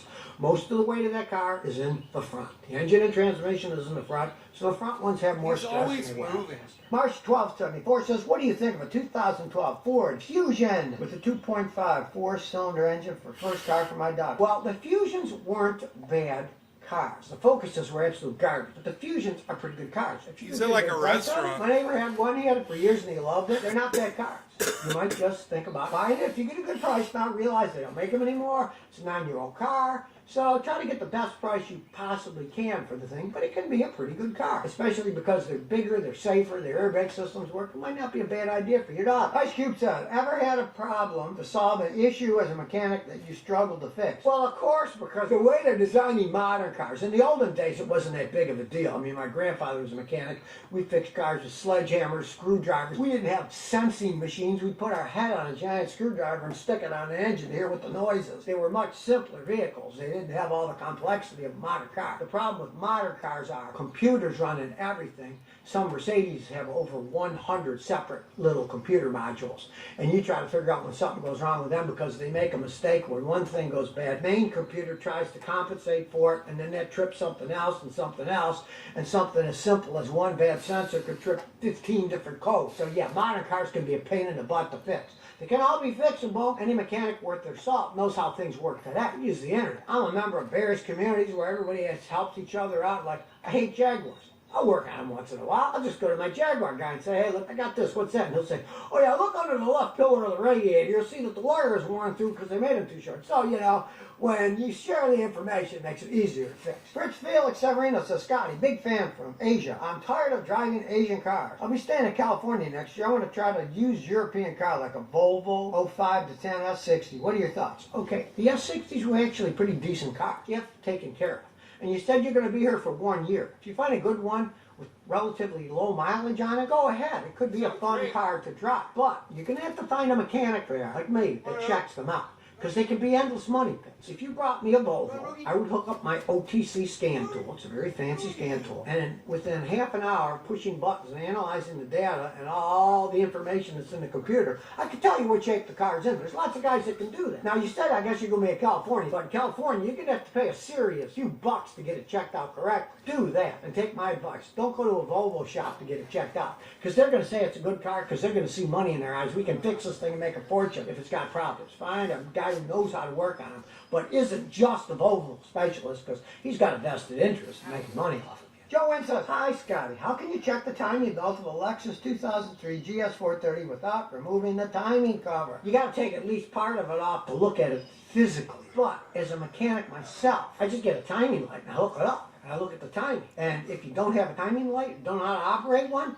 get a regular scan tool. It shows the ignition timing. And just start it up and let it run. And when it's idling, the timing should be stable at the right degree. If you see it keeps going -6, -8, -10, -6, that means it's stretched and it's off. You don't have to take anything about that. That's the good thing about a modern scan tool. You need a lot of data without having to do any work at all, as long as it plugs in and interfaces with the system. And the Lexuses, they always do. Liam Welch says, Scotty, got an 07 Civic, 100,000 miles. The steering wheel shakes when I press on the brakes harder. What could it be? Change your front brake rotors and change your brake pads. That should fix the whole problem. When the rotors are warped, they're spinning, especially at high speeds. When you hit the brakes, they're warped, they go like this. Only a few thousandths of an inch, I'm exaggerating. But at 60 miles an hour, that's spinning fast, and it makes it shake. You also want to check the front end, because front end's worn, you know, there could be a problem. Jack it up, pull on the wheels. You pull them like this, and there's no play on each side, then the ball joints and tie rod's okay, and all you need is rotors and pads. And it's a Civic, you don't have to go to the dealer and buy expensive stuff. You go to AutoZone, Pep Boys, any of those places, and you can buy rotors and pads there that will work perfectly fine on a Honda. Anyway, Car Media says, Scotty, what do you think of a 2007 Mazda 3 with 130,000 miles garage kept with one owner? It's an 07. They were still a little iffy with their transmissions. It's old, it's got mileage on it, might be beautiful. If you can get it cheap, it could be a fun car. But you want a guy like me to check it out, and of course you want to road test. If the transmission has any type of problems at all, backing up, highway speeds, cornering and shifting and clunking, don't buy it, because it's not worth it. But if it shifts and runs okay and you get a good price, it could be a good car to drive around for a while. Just don't overpay. It's an old car, doesn't matter if it's one owner, it's still, you know, just a little bitty car. Get a good price, it could be a great knock-around car that might last you for years. But you've got to check that transmission out. That's the weakest point. Saturn Motor Sales in America says, hey, Scotty, what do you think of the 2024 Hummer EV SUV? Well, how can I think about something that doesn't exist yet?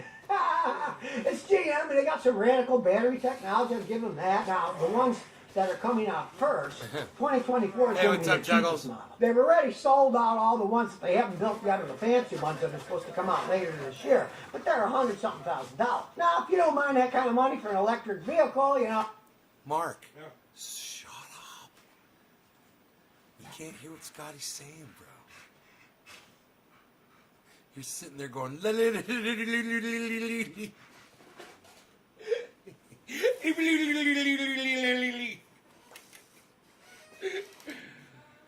what's up, Chuckles?